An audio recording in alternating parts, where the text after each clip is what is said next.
Good evening, Clashers and Clashettes, coming to you live from NG Studios here in beautiful Burbank, California. This is the official Supercell Clash Royale North American Opens. Representing Frozen Peak, I'm Christian. And Builders Workshop, I'm Ella. That's right, and tonight we are bringing you yet again the greatest Clash Royale duels you will ever see. We only have 2 more coronations. This is number 15. Tomorrow night is 16, and then that is it. We have 16 champions locked in. But over these past few weeks, hundreds of thousands of you guys have been competing in our open qualifiers all day during the day to come to tonight's the Coronation event, where 16 people will move on to our arena battles, when their 8 will move on to the crown duels, and then 1 amazing, awesome, talented, beautiful, handsome, whatever player will win $15,000 out of a $100,000 prize pool and a trip to go to Supercell headquarters. That is right, and every single night that we have a broadcast, we are giving out even more prizes. First place tonight is taking home $2,000. Second place, $500. Third and fourth, $300 each. And then 5th through 8th, $100. That is what the top 8 players are playing for tonight. And that's right, we do have a new top 8. Before we take a look at who they are, a quick reminder of the rules. Here at the Clash Royale North American Open, we run the standard tournament cap with the double deck submission. Each contestant must submit 2 unique decks to us. And by unique, we mean at least 4 cards different. To move on, it's very simple. You just got to beat your opponent with both of your decks before they beat you with theirs. Boom. Yeah, you're there. Super simple. You're taking home $2,000, and you've got that ticket to move on. So let's take a look at who tonight's Coronation 15 top 8 are. Up first, Inferno versus Naruto Uzumaki. Then Gray versus Gabe, what's up, guy? That's right. Third is NQ Vulam versus Colton W83. Finally, we have Rob Stark versus QH16. That's right. We have some familiar names, but a lot of also new ones as well. So let's go over and talk to the 2 gentlemen at the couch, and we can get right into it. Joining me on the red couch, it is host and creator of the Super Magical Cup. You guys know him. You guys love him. It's Rainy. Hey there. Hi. Hey. Good to see you. Good to see you. All right. And over here on the blue couch, I have host, YouTuber, streamer, multi-millionaire. Temporarily embarrassed millionaire Rumham. That is right. All right, guys, here we are. Coronation number 15. Look at the wall. The wall is almost filled. I remember first night we start, all we see is crowns, and now we see actual people's faces. Starting with Ender, most recently Odyssey. Let's go ahead and talk about that last broadcast. Showing up for the first time in the Clash Royale North American Opens, and then winning the first night he shows up. Using It was a bowler graveyard deck of his own creation. Which was really interesting. Never seen before. I believe it was that really popular Barbarian Hut 3 Musketeers deck that we've seen so much of. Killing it. That was quite, I mean, that's the deck's been running wild. We have some Barbarian Huts tonight. Let's take a look. Actually, you know, after having 3 Coronations in a row dominated by Barbarian Huts. Are they gone? I don't think we have any tonight. No way. No, we have 1. I take that back. We do have 1 player playing the deck. But there are 3 Musketeers. 3 Musketeers. Actually, Mir is making an appearance. I know we were talking in the last broadcast about maybe Mir taking 1 home, but Goblin Barrel seems to be one of the most popular archetypes tonight, so Rainey's just going to have a blast. It's a great night for you. Yeah. And Gray is coming back, too. So I'm excited. Gray made it to the top 8, by the way, of the King's Cup tournament, but was defeated by Chief Pat, actually. Okay. Yeah, no, that was a surprise. He is the top 8 king. Yeah, absolutely. That's top 8 so many times. We've even got some other cool combos. We're in the first match. We're going to see a Graveyard Freeze deck, which is always freeze. Graveyard and Freeze, right? So you play the Graveyard, they drop Barbarians or Minion Horde, what have you, freeze the whole thing. Yep. Yeah, a lot of really cool stuff tonight. Expos, of course, making an appearance. Lots of 3 Musketeers, including Vulam running double 3 Musketeer decks. Oh, that's pulling the Darth Jar Jar trick. Yeah. And a lot of Hog Riders as well. So it should be a pretty interesting night. Not too many Golems, even though Golem has been one of the most consistent, powerful decks. Starting to move off. It's still here, and it's becoming just a deck in the metagame as opposed to sort of the deck. Yeah. Cool. What's really interesting to me is the bowler deck that is running Inferno Tower and Graveyard is very reminiscent of a bowler Inferno defensive deck archetype that we saw before that was spell cycle oriented. Right. But this time they're replacing the Rocket with the Graveyard. And I think now with people playing minor Inferno cycles, playing really defensive, I think it makes it a little more difficult to play Golem in those situations because it's just very difficult to justify an 8 elixir card that you have to face a whole deck that is built against stopping you. So that might be why. Still very strong though. Still requires a response, but it's interesting. Sweet. Well, let's If you're watching on Twitch or YouTube, let's share it, okay? Because we're your here friends. and you Tell love your us. friends. Tell your family. Tell your family. Tell your Grandmothers. grandma. Cousins. I think my dad's let them actually know. watching tonight for the first time. Hey, Rob Ham's I dad. had I to think- send it real slowly, like twitch.tv. I think we got it. We got it. We're here. I think so. Maybe. We'll see. I think my parents have watched every single night. True story. So like, Oh, thanks, wow. Mom and Dad. Ella's dad sends her a text like as the show ends every night, and he's like really into it. He's like, Odyssey played well last night. Like Yeah, he's like super deep into it. Oh, Yeah, yeah, it's so great. Also, my favorite part of the night, haikus. Send them. Yeah.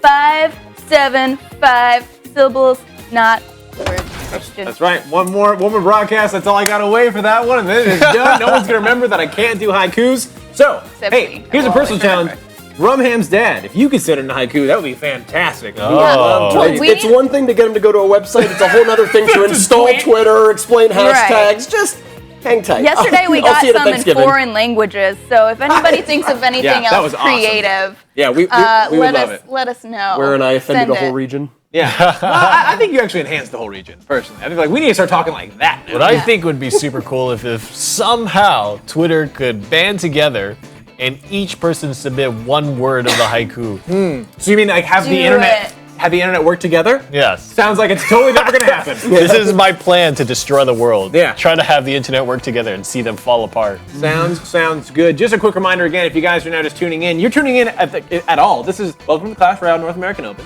Yeah, We're first of almost all. done. Tonight we have our broadcast, and our final one is going to be tomorrow at 8 o'clock p.m.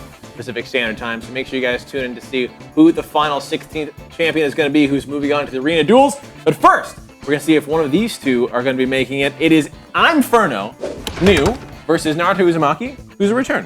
What are they running? What are the decks we're bringing today for our first match?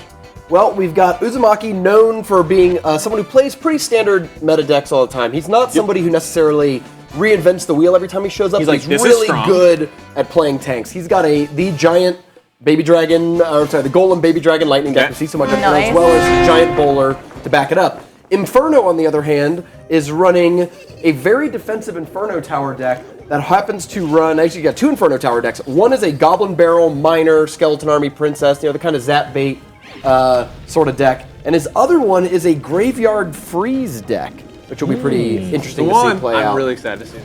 But this one is the Goblin Barrel right off the bat.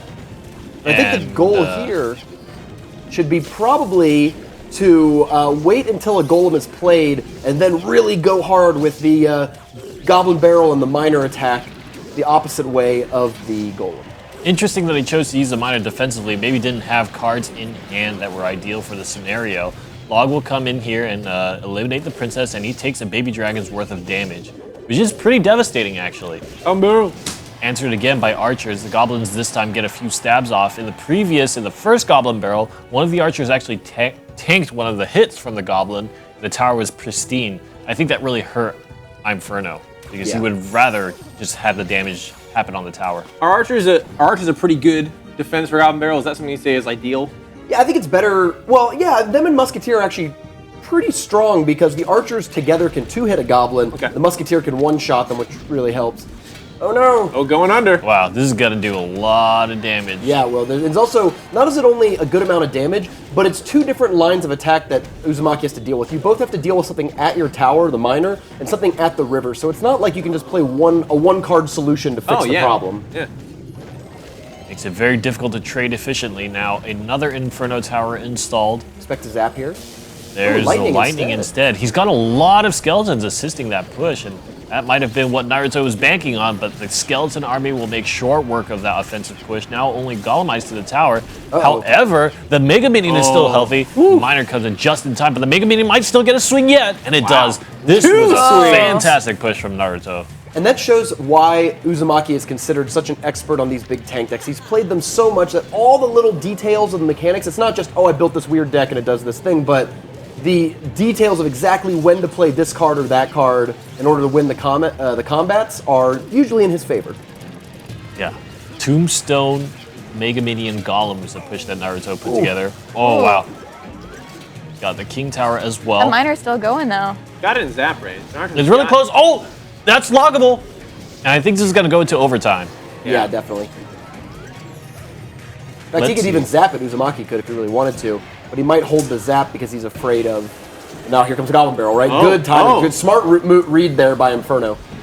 Oh, the log might not reach. Oh, it doesn't. Had to play the Mega Minion, and Naruto was actually pretty quick on that. Played the Mega Minion instantly, minimized a lot of damage.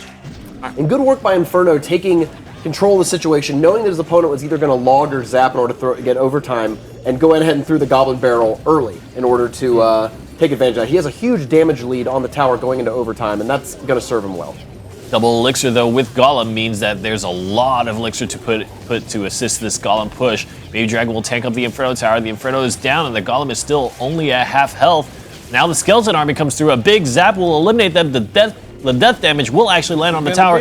Mega Minion is now going to tank for the Golemites for a little bit, but 2 swings from the Mega Minion is huge connection from Naruto.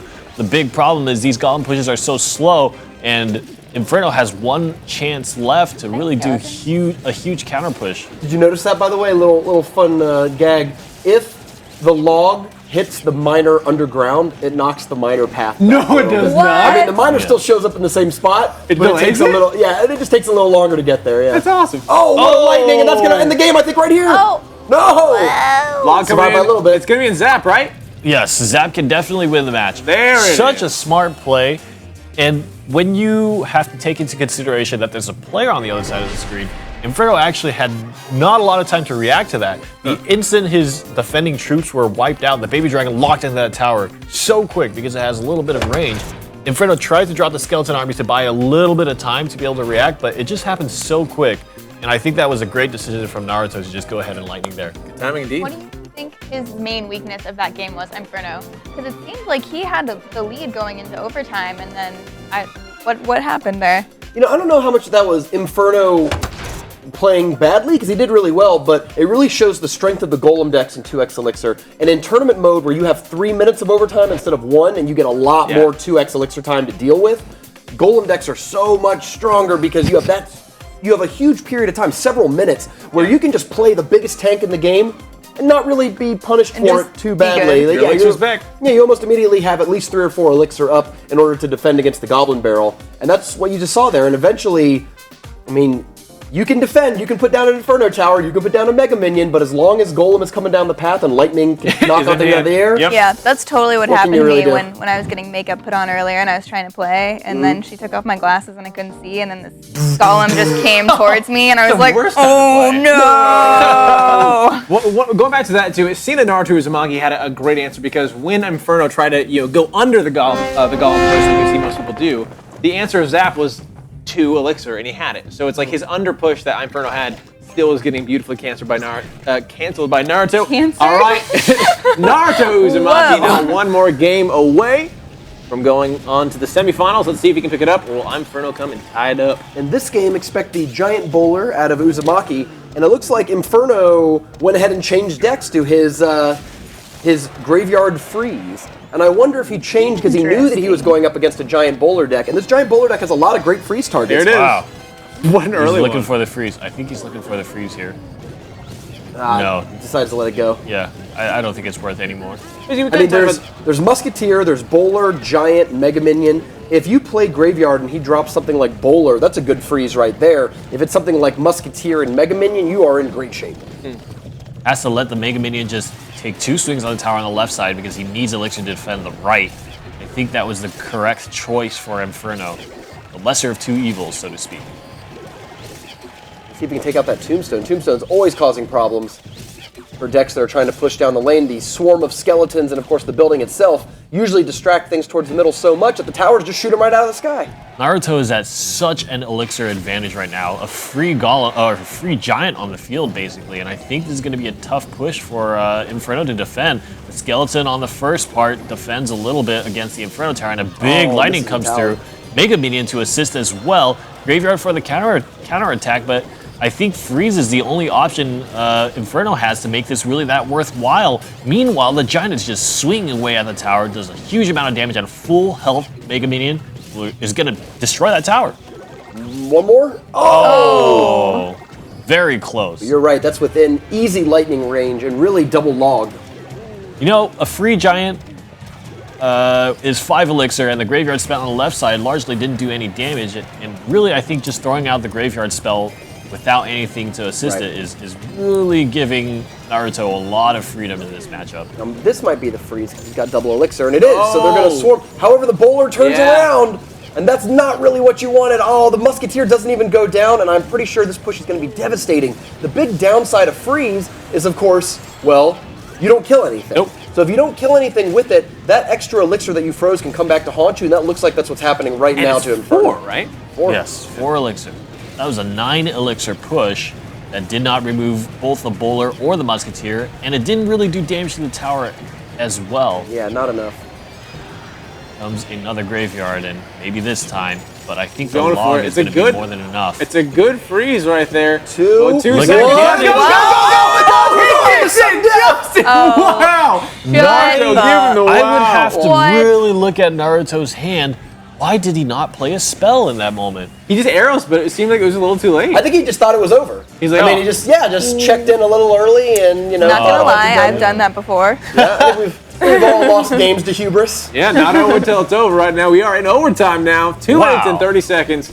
Tower damage still in the lead of Naruto Uzumaki. What a way to buy yourself back into the game. That's Inferno crazy. extends his lifeline. He's going to start fireballing down the other tower, but I think he has to tread very, very carefully.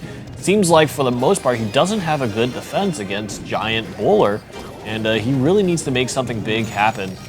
That's perfect. Wow. Mega Minion comes down a little after it. Now, while the tower's not shooting, the Mega Minion can provide some supporting fire. Still got some good damage on it, though. Yeah. Dropped it down at 1263. The big thing is between the tower and the Mega Minion, really the more effective freeze is which one attacks faster because the health level of the skeletons doesn't matter. Both the tower and the Mega Minion will one-shot it, so it's really about frequency of attack. Meanwhile, defending this push on the right side, Giant comes through. It's very healthy. The log will hold it up for just a little bit. Big lightning, not going to work on the guards. And that's why you would pick guards. 3 punches. He tries to freeze it. And he's going to get wrecked by a spell anyways. Lightning will take that down. He's got to make sure he doesn't lose to a graveyard freeze. It's going to come down right now. This is pretty much Inferno's last chance here. Needs to freeze at some point. Get a fireball. Well, he freezed defensively. Does he have it again? No, he doesn't have it again. You're right. So he had to just fireball. And I think it's the end of the road. There it is. Wow. Naruto Uzumaki picking up a second game. It seemed like maybe just barely there against Inferno. But that is going to be Naruto moving on as our first semifinalist for Coronation number 15. We've seen so many games, not matches, end like that in the past few days. Yeah. It's Final crazy. seconds. I mean, when you get the best players with the best, most tuned, refined decks, it's only going to come down to a handful of mistakes, a handful of placements. Yeah. And that was, I mean... And finding ways to get back into the game. If Inferno, if he would have come back to win that game, that might have been the best comeback we'd have seen in all of the 15 Coronation days. Because I mean, that clock wasn't even at 1; it was at 0 points. It was about to say end. Do you think his deck would have been better against a different deck, or Graveyard Freeze? Yeah. I actually think that was a smart matchup to switch to the Freeze Graveyard deck there, but Uzumaki was so good that he didn't give him any obvious, he didn't walk into any traps, right? Like what you really want there is I cast Graveyard and he just goes, oh, Bowler right in the middle or something like that, and you go, sweet, freeze it all. Yeah. But all of them, you notice his Musketeers were played back far away, the Bowler was in the very back. He was trying to stagger it, wait for the freeze. You'll see it in some of the replays, actually. All right, well, let's go ahead and take a look at the replays where our first one is Golem and a Mega Minion. Damage that they can do. Mega Minion is such a key card in the game state right now. Take a look at that. Baby Dragon to tank the Inferno Tower just a little bit while the Golem pushes through, and there's the big Mega Minion drop. Does so much damage and is so effective. Zap will take care of the Skeleton Army, and watch here. Mega Minion takes a couple of swings. It's already removed another Mega Minion off the field. Just took down more Elixir and gets 2 big swings on the tower. So much damage for 3 Elixir, and so tanky as well. Very hard to remove. This is post the Graveyard freeze, the big save the day freeze here. But you can see that by having to cast things like Fireball and Graveyard at the left tower, he didn't have as much defense as he would have liked for this huge push coming down the left side, or the right side. Spent a lot of his Elixir to focus on the Bowler and Musketeer in the back, and that let the Giant itself walk really far ahead. Yeah, one thing I think that was really hard also there for Inferno to deal with was the fact that when you go to freeze, right, you're waiting for the kind of mass of your graveyard to kind of build up. And Naruto Uzumaki not only had log, but he had arrows as well. So he was able to, you can't freeze those. You can't stop that from taking out your unit. So I feel like he had a great answer there for it. And you saw that pretty late too. When his tower was at about 1,000 left, there was another graveyard that came in, and instead of just dropping a unit right in the middle of it and playing sort of right into the freeze, he just went ahead and logged that whole side right there. Yeah. I think saved him. All right, well, congratulations to moving on to our Uzumaki. Hammer Esports still fighting to take Red at Alpha out of that kind of primal half-win spot. But up next, we have our next matchup. It is going to be Gray versus Gabe. What's up, guy? Yeah. What a great name. What's up, guy? What's up, guy? Gabe, what's up, guy? What's up, Gabe? What's up, guy? So Gray is playing Goblin Barrel Inferno Tower, right? The kind of standard defensive deck we've seen a lot of that uses swarmy, arrow bait sort of cards in rapid succession to overwhelm the opponent. Okay. Also running kind of similar to what we saw out of Odyssey. It's a bowler graveyard defensive deck, but there's no Inferno Tower in it. Instead, he's just playing a mixture of spells and Tombstone and other cards. Gabe, what's up, guy? Hog Graveyard. Okay. A new flavor we haven't seen too much of. Nice. And Expo as his other deck. So we got a good mix of decks between the two players. All right. Seriously. Do we think Expo can be a thing? It's been pretty strong. I mean, here's the thing, there's nothing in either of Gray's deck that is particularly amazing against Expo. There's no Giant, there's no Golem. He does have an Inferno Tower in the one deck, but that can always be stopped with, the cards you can put in front of it. Oh, well, here we are. Next game, Gray versus Gabe. What's up, guy? Let us know in chat. Who you think is going to take the whole thing and move on to the semifinals Ice Golem, Hog Rider, Graveyard, and that is actually a fat push to play in the starting moments of the game. There's the damage! The Ice Golem pops, but still more skeletons popping out, and so much damage, 1,400. Wow. Yeah, that makes Goblin Barrel look not so impressive. Yes. I played Goblin Barrel and did 200 damage. Cool. Yeah. In many ways, Graveyard is kind of like the big papa Goblin Barrel, right? The idea is the same. Yeah. You have instant damage on the other side of the map. It's the damaging version of a mine. I was thinking about that earlier when you asked about the archers being good against Goblin Barrel. It makes sense because they're also really good against Graveyard. Yes, they shoot them down pretty quick. Goblins are a little more tanky than skeletons. Oh, the Inferno Tower just in time. But it seems like, I think Gabe, what's up, cycled his Hog Rider really well. Having to play the Inferno Tower so late made it really easy to spell down that Inferno Tower and get swings on the Hog Rider as well. And what you saw there was not a mistake. That pig was pushing that Ice Golem real fast. If you put slow units right in front of faster units, the fast units will push the slower units at the fast unit speed. So that Hog Rider was pushing that Ice Golem faster than it normally walks, which allowed them to rush right to the tower. That Inferno Tower had to be played close to the tower, because if it was any further away, it wouldn't have pulled anything. Yeah. Needs to be played very carefully, and Gabe, what's up, guy, is demonstrating really good Hog Rider play, actually. Ice Golem does pop. Princess is trying to split. Ideally, it does get it. Yes. Wow.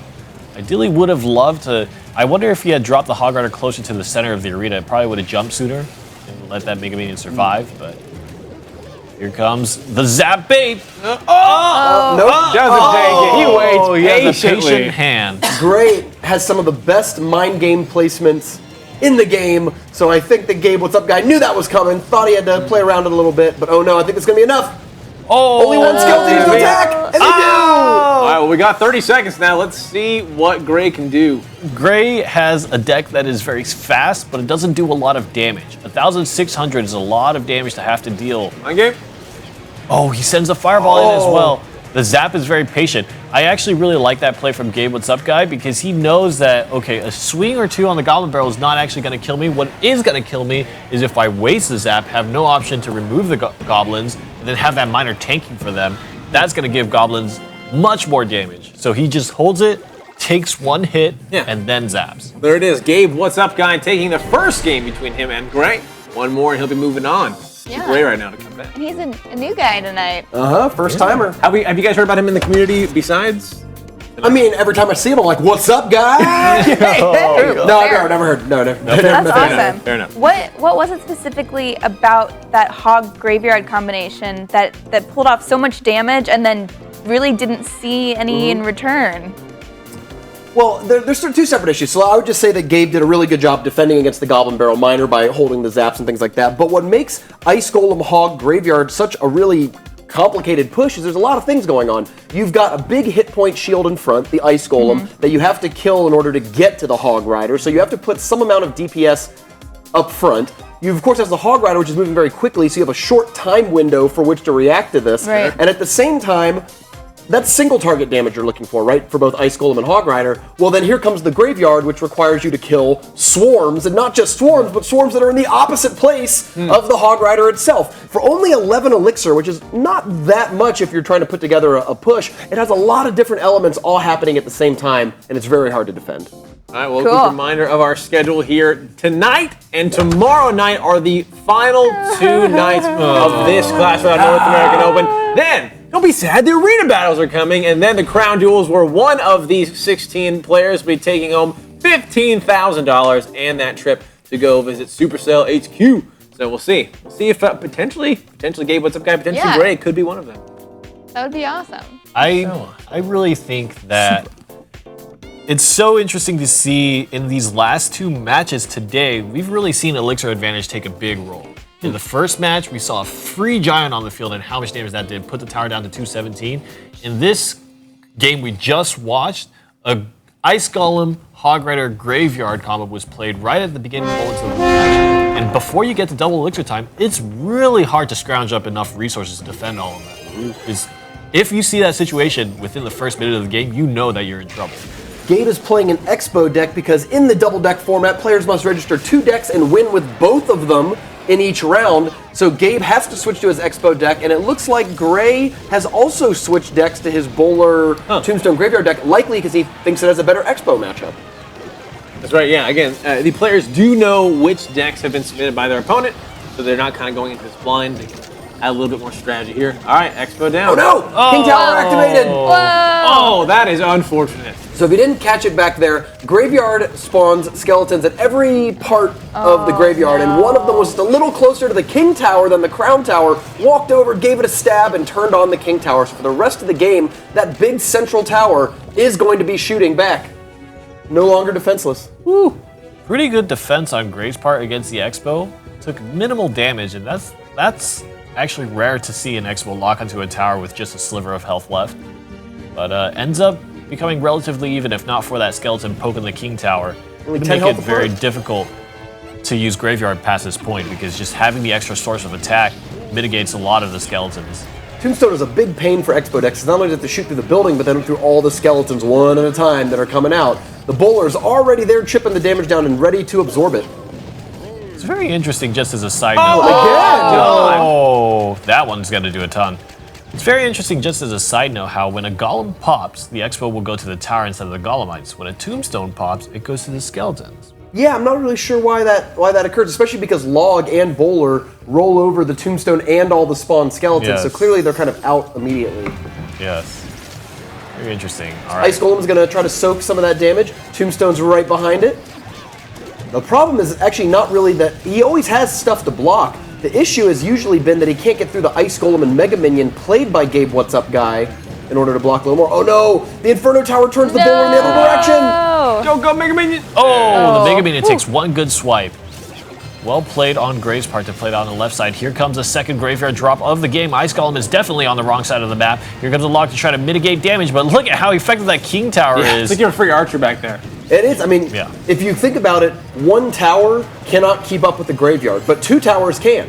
So when you have that extra King Tower, instantly gone. You have to go out of your way, really, to make sure that Graveyard's going to work. Unfortunately. Fireball? It's a good-looking Fireball right there.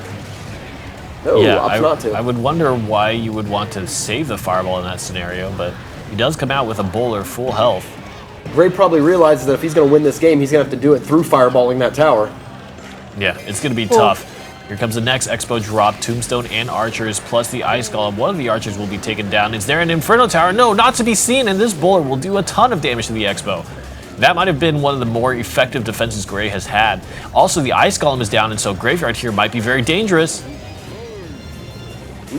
Now, the nice thing also about having that King Tower, though, is the regular tower, the Crown Tower, locks on immediately as, like someone steps across river, where the King Tower is actually, he's so far back that he can wait until the Graveyard pops up and start hitting those closer instead of locking onto something a little more tankier.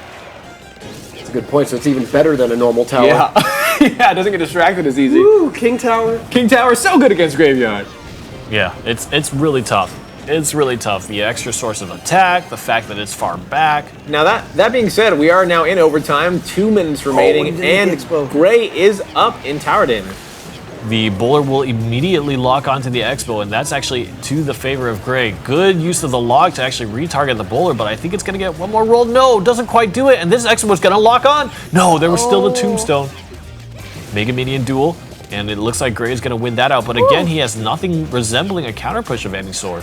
For the first time, Gray has a little bit of an elixir advantage here that hopefully he can parlay into some sort of comeback. The towers are actually closer than it looks, despite his graveyards not being very strong. I have to think that if his early graveyard didn't activate the King Tower, he might be in a position to spell cycle him out for the win. What's going to be super important is if Gray can have a healthy bowler actually make it across the bridge. So far, his bowler has been dramatically weakened by any number of things, Expos, Inferno Towers, Mega Minions. All these drops have been weakening the bowler, and he just needs a solid tanking body for the graveyard to build up troops. You're so right. Like King Tower is great against that. Yeah, it's making that card very questionable as a pick. I agree that I almost question if it's even worth playing. Yeah. Like, or rather, would you be better off just playing graveyard against the Expo or something as a way to distract it and then try to go for some sort of bowler-based victory? Well, this can't end in 50 seconds. I think it might, though. Look at that. Yeah. It's a lot of damage. Mega Minion good. He's also slowed, so he's going to survive. He's going to take it down, but 251. That's a fireball and a log right there. Fireball and a log. Yes, sir. There it is. There's the fireball. And step 2, the good game. And here comes the log. It's going to be Gabe, what's up, guy? Coming in here and taking 2 victories off of Gray, moving on to be our second semifinalist of the night. Congrats, Gabe. What's up, guy? You did it. Both times the downfall of Gray was graveyard. Both I was gonna ask. That's sad. Both when he had it, and when his opponent had it. Card does not like him. It's been such a good card, though. What went wrong for him there? It's good, but it's good in a high risk, high reward way. Right. It's not good like a card like Mega Minion is good, where Mega Minion is almost solidly good. Good hit points, good damage, doesn't die to spells. It's very hard. Like, for example, Minion Horde, sometimes Minion Horde gets arrowed, and you go, high risk, high reward, but I just got arrowed, it wasn't very good. Mega Minion's never gonna do you dirty like that. Nope. Graveyard sometimes will leave you out in the cold because you cast it, and if they just have an answer for it, they can sometimes answer it for less elixir and take no damage, and you're just... It's gotta be that one card where you're sitting back and you have your deck and you have all your 8 cards and you're like, legendary, but you burned me real bad last time. You're really back and forth on it. Let's go ahead and pull up the replay here for that last matchup. First one is going to be Hog Rider Graveyard. Again, the new flavor, and watch how effective this is. Hog Rider Graveyard is insane in many ways, just exactly for the reasons Robham talked about. It's 2 different sources of attack that really cause the opponent to need to respond in a very different method each time. And I think that Gabe, what's up, guy, did it fantastically. Yeah, and here we see he's doing everything he can to defend. He's got the tombstones, he's got the bowlers out there, but it's just not quite enough. At some point, all of that is getting chopped through, and the Expo is able to lock onto the tower. That final fireball clears out all of the swarm troops, and here's the lock on. Oh no! And he doesn't have to finish the tower with the Expo. He just has to get it low enough that you can fireball it to death. Yep. Yeah. Gray switched his deck too, right? Yeah. Yes. Do you think he should have done that, or? Yeah, again, I think that was a better deck. I mean, you certainly would rather play the Bowler and Tombstone and whatever deck, although it's worth mentioning that his first deck did have Inferno Tower, that it's usually pretty good against Expo, right. Yeah. But I'm not sure that Goblin Barrel Miner deck would have been as good because whenever you go for it like that, Expo just gets set up. True. And can shoot backwards or forwards or anything. Well, let's take a look at our bracket. Sorry, Gray, you're out, but look at all these marvelous people we have yet to see. Who are still in? Naruto versus Gabe, what's up, guy. And that's interesting because I think Gabe, what's up, guy is playing some off-meta decks, and Naruto is very much a meta deck player, right? He plays a lot of the decks that are very popular. Gabe, what's up, guy has a very new deck in hand. Now, I have heard on the Reddits, on the internets, people mumbling about Hog Rider Graveyard occasionally, but I've never actually seen it be effective until today. I mean, I would say Gabe, what's up, guy, played a very convincing Hog Rider and used Graveyard very Tastefully is the word I would use. Very tasteful. What a tasteful hog-rider user. Graveyard user. Yeah, when you get the graveyard. That's how I tend to describe mohawked, shirtless hog riding people.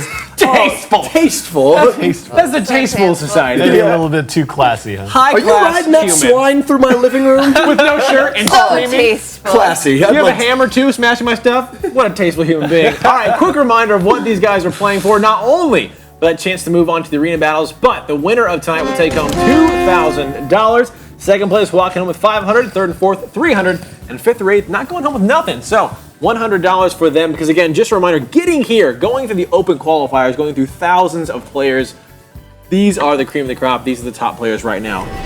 So that is what they're playing for. Tomorrow, are you guys going to be? You love them. We all love them. We all Do it. Yeah. Right Do now. it. Mom, Dad, send a haiku. Oh, yes! Dad, When can we ask tell Sally's your- parents to tell your- send? You hit that follow button. We really appreciate it. All right, up next, our third match of tonight. It is going to be NQ Vulam versus Colton W83. So we've seen Colton, NQ new in the community. Yep. Double yeah. Three Musketeer. Double Three Musketeer. NQ is running a Three Musketeer deck on each side. Miner and Log are duplicated in both decks. Actually, Okay. Miner and Knight. So he's got two little mini tanks, Three Musketeers, and Log in each deck. One has Mirror, Starting to which is sound going to like be the King's fun. Cup deck now. Yeah. And the other one has Elixir Collector, so a rare appearance of that building. Colton, though, if you remember, played against Top Notch initially in the King's Cup, Yeah. defeated him, went to the finals, placed second. When Colton and Top Notch met again a few Coronation days ago, Top Notch got Beat his him. revenge and Yeah. ended up winning the whole event. Yep. Colton is back to claim one of the few remaining spots before heading And in. those are the longest games we had seen to date So here. crazy. North American Open, like, it was like two or anyway, it was Oh crazy. my Felt like God. hours. Well, right now, NQ Vulam from VN Champions versus Colton 83 from Mortar Combat. Let us know who you think is going to take it. And Very the old standard. Fireball Log. Now that is 6 Elixir. Even if you consider that, I got my 3 Musketeers at 3 Elixir each, so two Musketeers are worth 6 Elixir. That went really well for Colton. He got to Fireball and Log, spending 6 Elixir to not only kill those Musketeers, but do a good amount of damage to the tower. Sure. That knight got the runaround, and the Musketeer got pushed back.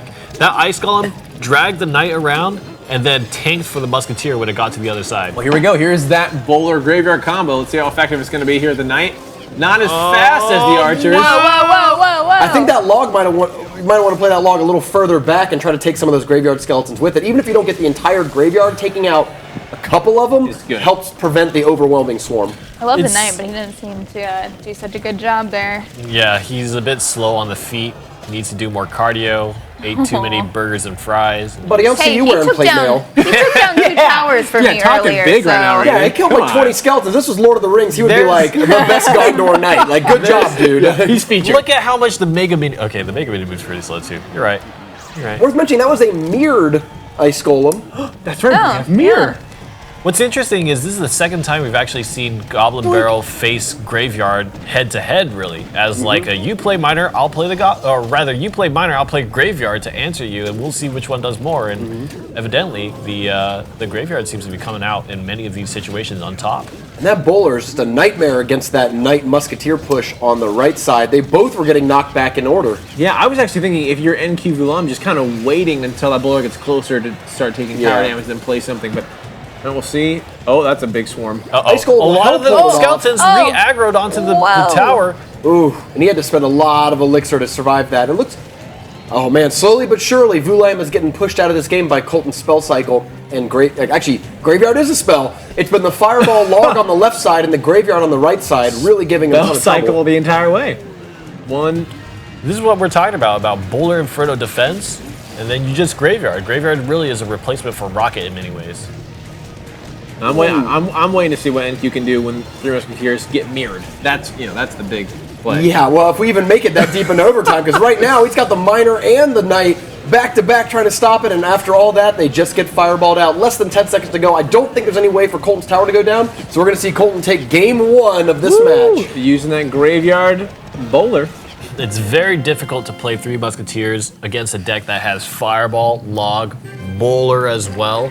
It's just, even if he doesn't have his spells available, if you were to try to punish him, push all your 3 Musketeers down one lane, the bowler is still standing there and he's ready to just roll you down. Yeah. It's just very hard to operate under those circumstances. Colton's second deck is actually something that I think might be the most underperforming deck. It's kind of weird to say this, but a really fast Hog Cycle deck. Hog, Log, Fireball, Tombstone. That's a deck that we've seen a lot of top players play, but I feel like it always falls just a little short. We've seen players bring like Hog Lightning and the Hog Cycle. Hog Lightning looks great. Killing it. Hog Cycle sometimes meets its match a little more often, but Colton's a very skilled player, and I'd like to see some really precise Hog plays here in order to pull this one out. Vulam, I don't know if he would switch or not. What do you think? I mean, we got 3 Musketeers. There's a lot of overlap between each deck. The question is, would you rather have Skeleton Army, Ice Spirit, Minions, and Elixir Collector, or Fireball, Mega Minion, Ice Golem, Mirror? I might switch to the Skeleton Army. Yeah, I think so too. I was gonna ask, when do you decide to put Mirror in your deck? Because whenever I did it, I was just like kind of randomly did it, and it did not work for me. Yeah, I wish I had a good answer for that, because I'm not really I mean, there's actually a lot of good mirror targets in this deck for what it's worth. Like, mirroring Fireball is really good. You can Fireball something like Archers, and then they go, like Musketeer right after, and you can Fireball that. Yep. Double Miner isn't actually like the worst thing on the planet. Mega Minion and Ice Golem are both amazing. Like, Ice Golem as a defensive stalling card is absolutely worth 3 Elixir sometimes, especially if you can get the bigger death damage and the more hit points. Mega Minion, best card in the game, right? Totally worth mirroring. And also, the thing about mirrors, that's the one way that you can get higher level cards into tournament camp. Yes. And is that 1 extra level, 2 extra levels, does that make a huge difference? It does if you're fireballing a 3 Musketeer. That's right. That'll do that extra bit of damage. Yeah, Fireball is 1 level higher. Fireball will kill Musketeers, Wizards, cards like that. Oh, wow. So being able to mirror so that Fireball would be really smart. Because we've seen a bunch of low health Musketeers. Like they hit the Fireball and they survive. You put a giant in front of them or something, and then they're kind of a nuisance. Yeah. All right. Well, here we go. If Colton can pick up this game, he's moving on to the semifinals. It's up to NQ to tie it up. We'll see which deck he decided to bring. Remember when we mentioned that Lightning was kind of going away in favor of Fireball? 3 out of 4 decks in this matchup are running Fireball. Yeah. No Lightning out of either of the 2 players' decks. It is a continuous shape. Fireball against the Archers. The Mobius strip. We're going to upgrade it. Mobius strip, yeah. Just dimensions. Where does it end? We're Nobody hopping knows. dimensions. It's an MC Escher painting. There we go. The meta's a bunch of staircases and doors on the ceiling.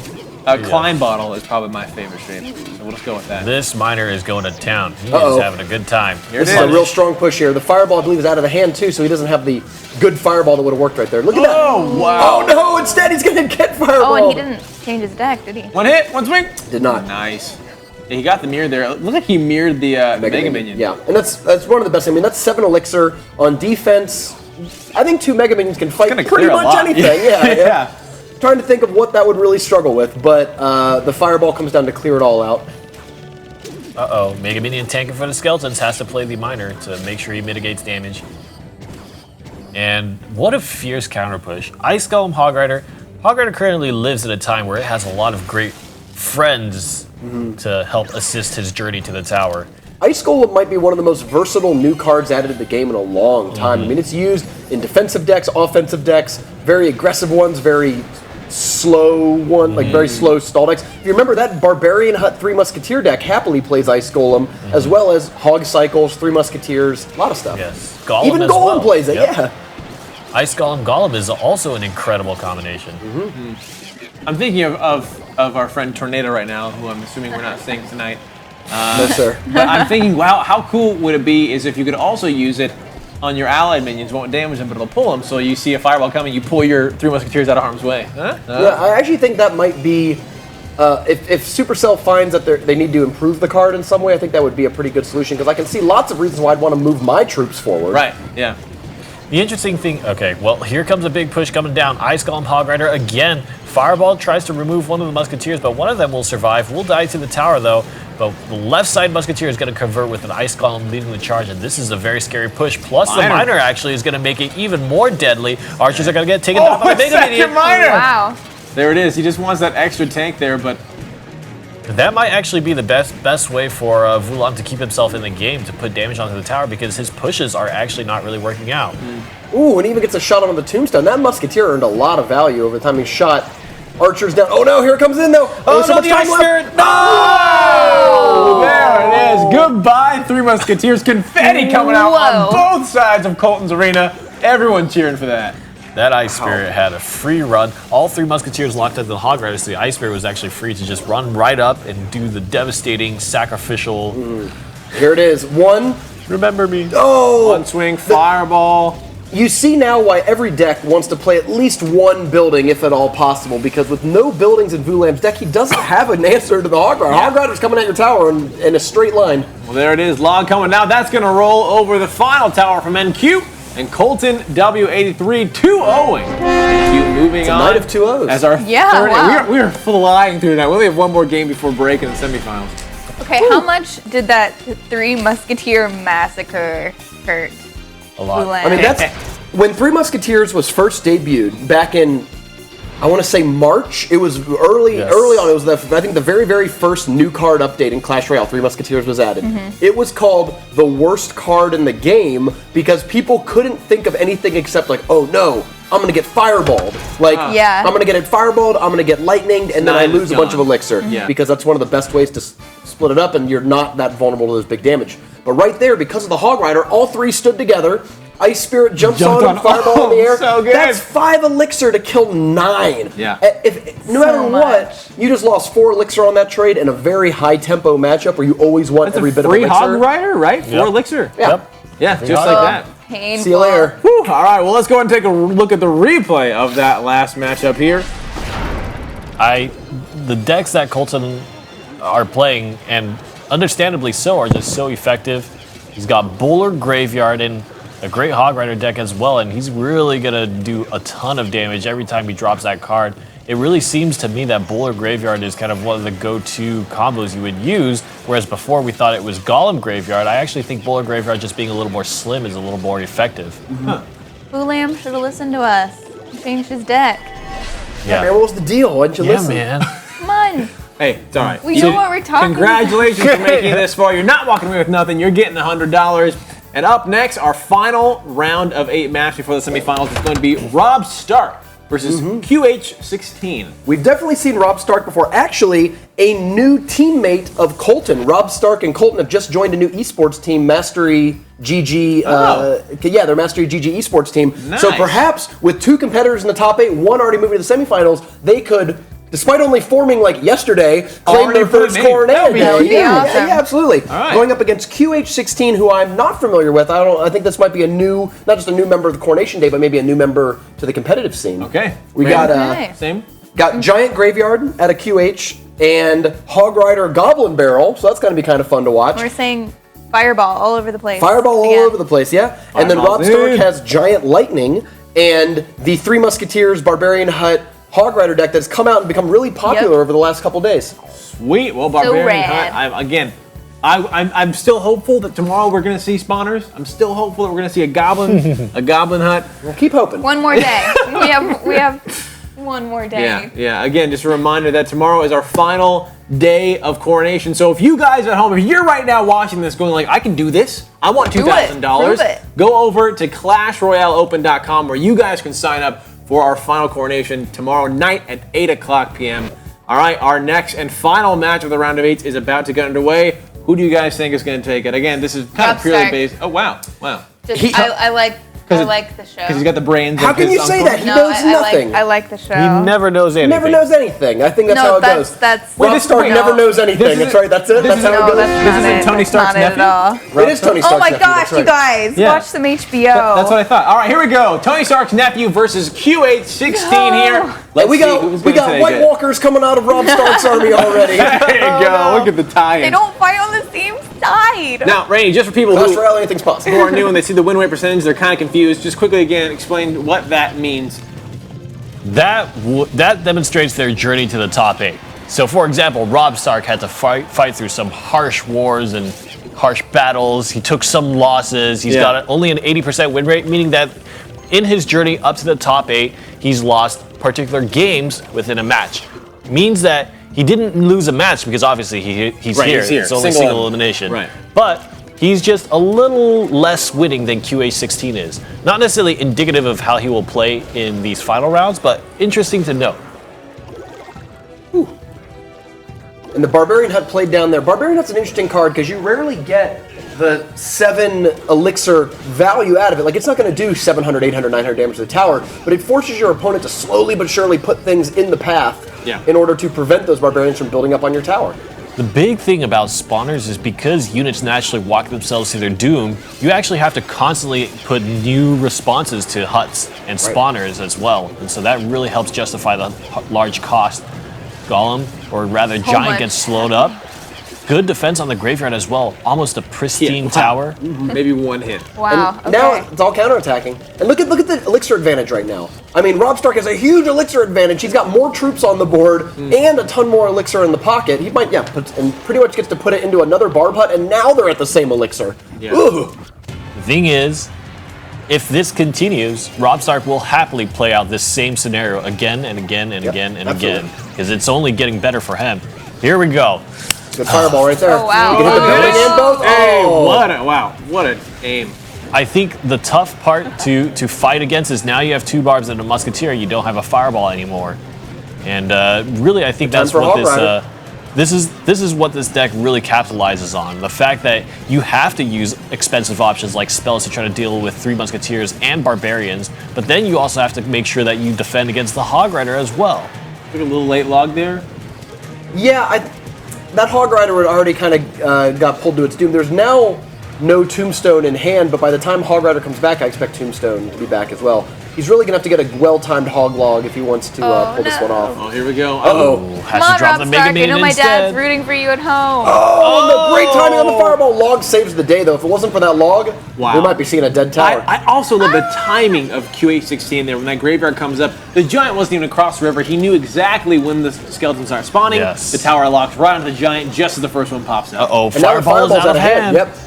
You can force your opponent to play their fireball, and at that point, you're free to 3 Musketeer on people. There's a late fireball on the 2 Musketeers on the left side, and good defense against the Hog Rider. The log really held up the Hog Rider for just long enough for QH16 to find the right answer, but this situation is looking disgusting. There are 4 manly men about to... We're men with swords. Oh, but they're wasting their time with skeletons. That's not what you want to do. Oh, no. Giant coming across is about to reach the bar, but look at how many barbarians there are. That's nearly a straight barbarian drop. There's just 3 of them going to town on the Giant. The fireballs come down now. Expect the 3 Musketeers to show up out of nowhere. See, maybe. Oh, there it is. Oh, that tower is actually not in range of that Mega Minion. That Mega Minion is in the perfect position. Just sitting there, hitting the hut, hitting the barbarians, hitting whatever comes across, and not getting shot by the tower at all. See if a log comes down. Fireball comes to clear that out. All the skeletons. Get a swing, get a swing! Oh, and the 2 Musketeers, a shot each. Oh, wow, one's locked up. Oh, look like one and the got left one side shot. too. The left side is super weak. Only the last hit point matters here. He's got to stop this Giant graveyard push. The archers come down right in the middle. No, the archers might have been dropped too early. Okay, they don't lock on, but you're right. If they locked onto the fireball. The log comes in, and the ice golem to play just in case. So we're ignoring. The next fireball's not going to do it. Fireball does 229. He has log too, but he's got to defend against this Hog Rider. This is crazy, guys. QH16. That's it. Fireball comes in. Just needs to travel. The skeletons. Hey, QH16 is going to pick up the first game here against Rob Stark. What a matchup. What a back and forth. Woo! Clash Royale. Clash Royale. Is there a better way to... Is there... That's weird. I don't have like, your voice in my ear. Or No, you're right. That was a close game. Hey, you know what? There's no awards for doing the most damage and still losing. You have to wipe out one tower. Rob Stark, learn your lesson. No, it's nothing. So... That's not the right character. I know that normally... Oh, you're right. I thought you were kidding. If you guys don't like spoilers, I was totally you know what? That's how long the show's been off the air now for so many months. I just forget. You're right. I actually really thought Rubham was trolling us again. Like the Uzumaki thing, like Naruto Uzumaki, like you activated my trap card. I wish I was that clever. I'm a dumb ham. Or is this all meta? I know. Good one. All right. I know that normally Ellie and Christian are the one asking the questions, but I actually have a question that I don't know if we'll be able to answer. I'll get it. Go ahead. Is there a better way? Is there a better spot to drop Barbarian Hut to avoid getting collateral damage by having 2 Musketeers come on one side and having the Hut get fireballed along with the 2 Musketeers. Is there actually a way to drop it? Yep. I know that if you choose to bias towards one side, that could work, but you don't have the defensive property of the Hut working for you anymore. The reason why that setup came along is actually to counter lightning, not fireball. Fireball, maybe the reason why we're seeing so many fireballs is that fireball just straight beats that. There's nothing you can do about it. But the idea, what you used to do was you'd have the crown tower, you have the barbarian hut in the middle, you'd play the 3 musketeers in the middle of the tower and the barb hut, and then lightning had nowhere to go. Oh, interesting. Where it wiped them out. It would hit the barb hut and the tower and like one musketeer or the ice golem, and then all 3 musketeers would just survive. There it is. But you know what? Fireballs just. Yeah. That's the answer right now. All right, guys. QH16, one more game away from being our final semifinalist. Let's see if Rob Stark can tie it up. And this is going to be a Hog Rider Goblin Barrel. It has the Skeleton Army as well, so it's got a little bit of those elements of the Zap Bait decks we've seen a lot of, but he's preferring to go with the Hog Rider as his threatening, fast-moving troop of choice. You know what? There could be a way. If you play the 3 Musketeers right at the bridge. That's exactly. I mean, that's what I was going to say. But we were. Yeah, I If would. you play the 3 Musketeers right at the bridge, they might split fast enough that you can't actually fireball the Hut as well. Oh, but you have to play the Barb Hut maybe back a little more than it normally does. Perhaps. Ooh, that log missed. Oh, get joked. Joke. 2 swings. All right. Well, one. Let's see. Because again, we've gone back and watched it from the very beginning. How one mistake could spell the doom of the entire match. Let's see if that was the one mistake. Yeah, if he's missing about 200, 300 damage, that would have been. We only lost 2 elixir. He didn't actually take Goblin attacks because he was able to play the Ice Golem very quickly. So hopefully that 2 elixir doesn't come back to haunt him too badly. But we'll see. Interesting, sending the barbs down the other lane. Skeleton Army. Okay, archers are going to do a great job. Uh-oh, that's a good one. Oh. But now 3 Musketeers, pretty reasonable play. He's saving up for him. 2 more. The question is, do you drop the 3 Musketeers aggressively in one lane, or do you still try to split them? He does have log maybe available. I think he's going to let the split. The thing is, you're worried about the Skeleton Army. They got out of the You have collapsing log. house in time. That's an action movie playing inside the hut that we will never get to see. Now, is it a thing? If you have 3 Musketeers, is it worth it playing them before double elixir, or should you just wait until double elixir happens? That way your pushes can be a lot more effective. I think you generally want to wait for double elixir, but in that case, his opponent gave him a big opening. Okay. It's interesting to play 3 Musketeers before double elixir because whereas it's expensive for you, your opponent also does not have extra elixir to defend with. And so sometimes if he gets run dry out of elixir, with 3 Musketeers, there's nothing you can drop that can stop it. Oh, yeah. Ooh, got to put him up. There it is. Fireball That's a strong Fireball push. should be in cycle. Oh, Where is it? That was for the Skeleton Army. Yeah. Okay. He was trying to predict it. That's like one of your biggest fears there. And once again, as soon as you see that Fireball come out, you just kind of got to go for it. Players today are so patient, both with Goblin Barrel as well as with Skeleton Army. It's quite astounding, really. Oh no, and it's locked onto the Hog Rider, which means those goblins are going crazy. Look at those stabs. 561 down there on Rob Stark. The fireball going in. He's just looking to start spell cycling right now. Yeah, and it's a very good idea. With this defensive deck, it's really hard to imagine how you're going to get punished for throwing a fireball at archers. Wow, this might be the This is it right here. He just needs a fireball, any damage. Oh, and he misses the one! 229, that's enough for a fireball. There it is. Boink. Fireball comes in. QH16 knocking out Rob Stark. Sorry, Just like I was the show. daft. Well, spoiler alert. Hey, everybody dies when you're. Hey, QH16 sends his regards. That's right. There we go. Though it is the night of 2-0s. Every single match tonight. Every single one. That was a 2-0. Well, That congratulations. means we're going to have a real competitive semifinals. Yeah, real fast. hours long. There can only be one. I was gonna mention this because we talked about this a little bit before the show tonight. They threw their cards down super fast, but I've been taking a note from Marcel P and just waiting for my opponent to play, and I've won all of those games. Nice. All of them. I've been doing that too. Counterplay. Yeah, and it works. Yeah, it does. When you play Golem, especially on the ladder, you just don't play anything. And sometimes they wait like a minute before they play something. You're like, cool. I only have to survive a minute until double elixir when I can take over. Yeah. And we were mean to him about it, but you were right. Yeah, sorry, Marcel P. It turns out you're way better at the game than those two doofuses. Go figure. Yeah. All right, well, let's go and take a look at a replay. Our first one is of a very close finish of this last matchup. It's been astounding today how many times we've seen Graveyard do tons of damage to the tower, and it's really become a trend in the Coronation days. Ever since that card came out, I mean, it took a little while to ramp up, but people are heavily embracing Graveyard as a card now. And just also worth mentioning how the meta shifts and changes around. I think this is the first time that the Barbarian Three Musketeers deck has like lost outside of the finals or to another Barb Hut deck. I mean, that's the first time that people have adapted and been able to start dealing with it in the early rounds of the tournament. Great point. I think the thing for me is not only did it lose, but it did not look astounding, right? I'm not imagining it looked like when Rumham plays it on the ladder. You guys stop selling yourself short. You were number one in the world. Back when. Yeah.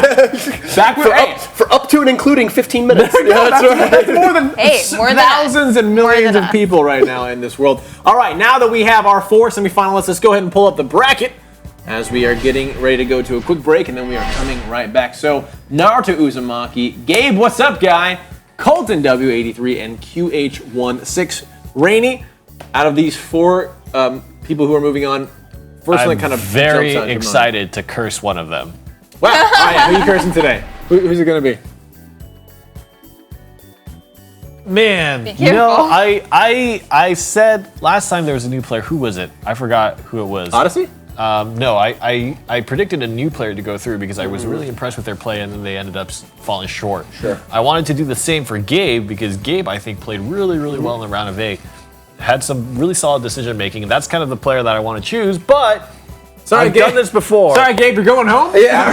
I see the black cat walking across the studio now. Yeah. I'm going with Colton because I think he's going to avenge his teammates' loss, Rob Stark's loss. He's going to take out QH16, go to the finals, and take it home. He's got his clan on his shoulders right now. Definitely one of the best overall players that we have yet to see get on the board. I mean, he's won a lot of money from playing competitive Clash Royale already, and I think he'd like to take home another 2,000 and a trip to the arena battle. Yeah, totally. Who wouldn't? Yeah, who wouldn't want to do that? Well, you're not doing that, so you should be writing us a haiku, obviously. Yeah. So you're not winning $2,000. You're writing a haiku. You could win the prize of our hearts. Yes. The prize of the community that we read this for, which is you guys. So thank you all for that. All right, do not go anywhere though, because after this quick break, we are coming right back with our semifinals match. They're gonna be crazy. Don't go anywhere. So crazy. Semifinals. I'm gonna talk about something. I'm gonna say something to you right now. Right.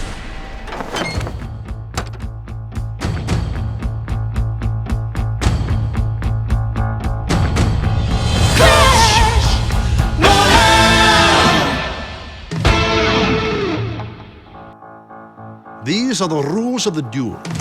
All duels must have appropriately epic music. Clash Royale! Pick a fight with anyone! Clash Royale! It's not lightning, it's skeletons! Duel players in real time! Destroy towers in real time! While your troops take a stand, now you've got the upper hand! Destroy the king and win the crown and Clash Royale! That was a rule of the duel, a most ridiculous duel. Clash Royale.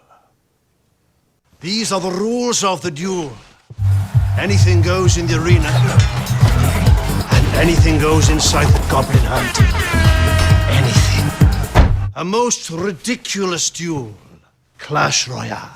These are the rules of the duel. The grass in the arena must be properly cut. It's a full-time job.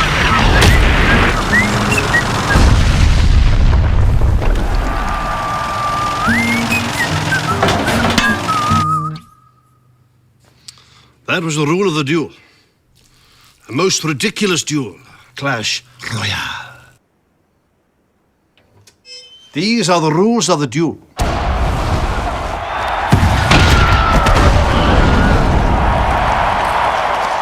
The winner takes the loser's trophies.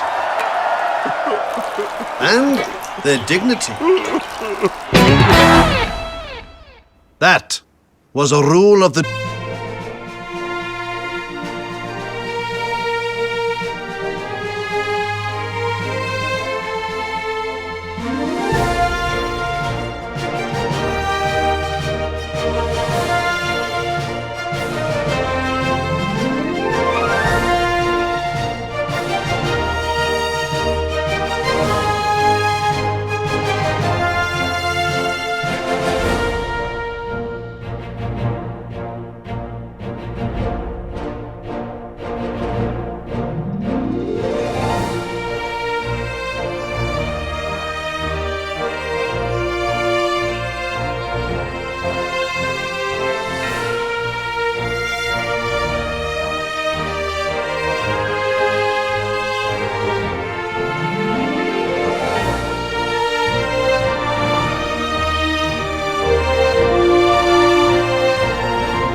Good evening, Clashers and Clashettes. Welcome back to the official Supercell Clash Royale North American Open. If you are just now tuning in, we are here in the semifinals. Before the break, we asked you guys to submit haikus, and submit haikus you did. Again, we have one in a different language. So let's go over to Ellie in the haiku corner.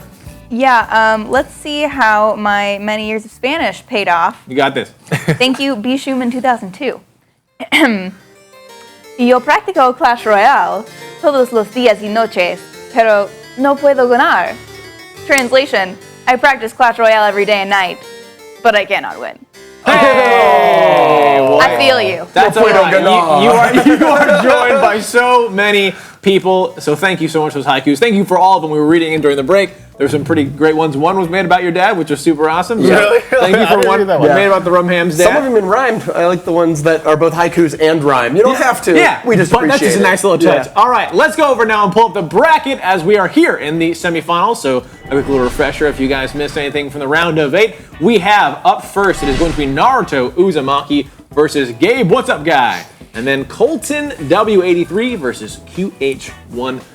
So, Rainey, you were kind of praising Gabe, what's up, guy, before we went to the break. You didn't want to pick him just so he would not win.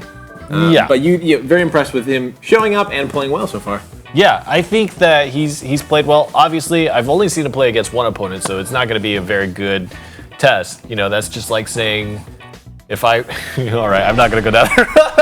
There's an analogy in my mind, but... Yeah. The end story of the semifinals is that you have two competitors who have been here multiple times and have a lot of experience on the tournament scene. Uzumaki and Colton are two of probably the most experienced players in the North American Open who are not yet on the wall against two first-timers in the top 8. So there's a little bit of a challenge there. Will the veteran experience pull them through, or will these new players use their beginner's luck, their surprise Which is what's happening. factor? There are so many return players, but then there's that one person who's new and just pushes through. It seems like so many of the nights. Yeah, I mean, we saw Odyssey just do it last broadcast where, hey guys, what's up? I'm Odyssey. You were saying, I'm gonna win now. there's only a few more broadcasts left. I want all those people who've been returning to make it, but every time a new player comes, those people are just getting kicked further and further out. Yeah. Now they have tonight and tomorrow as our final one. Again, a quick reminder, this is it for our week. So this is the last Wednesday for the Coronation night. Tomorrow is our final Coronation night, number 16, and that is Thursday, 8 o'clock p.m. Pacific Standard Time. So make sure you tune in there to see who the final winner will be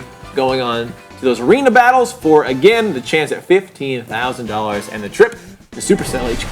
That's a lot of money. It's a lot of money. What would you do, Rubham, with $15,000?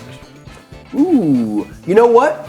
I might make a mobile game of my very own. Hey, I'll show you. That's great. I would say buy gems, but I'm level 13. I think I've done enough of that. I don't know how many more gems. You could give me your gems. I'm not feeling super charitable. They're all rum hams. Oh, no. Good. All right. Well, let's take a look at what our next match is going to be up. Our first one, Naruto Uzumaki versus Gabe. What's up, guys? So, Rumham, the decks that we are seeing. I'm hearing in my ear, I'd spend the money on taking my girlfriend out to a nice dinner. Good save, producer. Thank you very much. Well done. I hope she's watching. All right, we're throwing Naruto Uzumaki as the player to watch. Again, he, out of these two, has the most experience, at least here in the Clash Royale North American Open. So the decks that they are bringing, Roman, what are you seeing? What is kind of the goal of Naruto's versus the goal of Gabe's?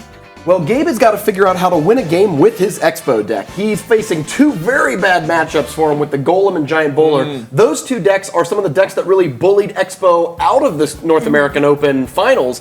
So if he can steal a win with that deck, I think he's got a really good shot with the Hog Rider Graveyard deck, which is really built to punish those big tanky investments. If a Golem comes down, Hog Graveyard is going to wipe you right off the board, right? Yeah. So he's just got to figure out how can I steal a win with Expo, and maybe game 2 or game 3 will play itself out in his favor. Well, I also noticed his elixir cost was much lower than Naruto's. Is that going to help him at all? Yeah, the thing that we should look for out of the Expo deck is, all right, so he drops Expo, his opponent drops Giant. Yeah. But if he can be really quick, Ice Spirit, Fire Spirits, Ice Golem, Log, he's back to Expo, and as soon as that Giant goes down, you drop another Expo, and his opponent's not going to have his tank back yet. That's why we see these Expo decks play so many cheap, low-cost cards, is to cycle a bit faster than their opponent and try to get an Expo down before they're prepared. Rainey, for people who are kind of newer to the game or at home trying to play along, trying to get better, what is a elixir cost? What's the max that you should ever go to? That's very hard to say. It depends on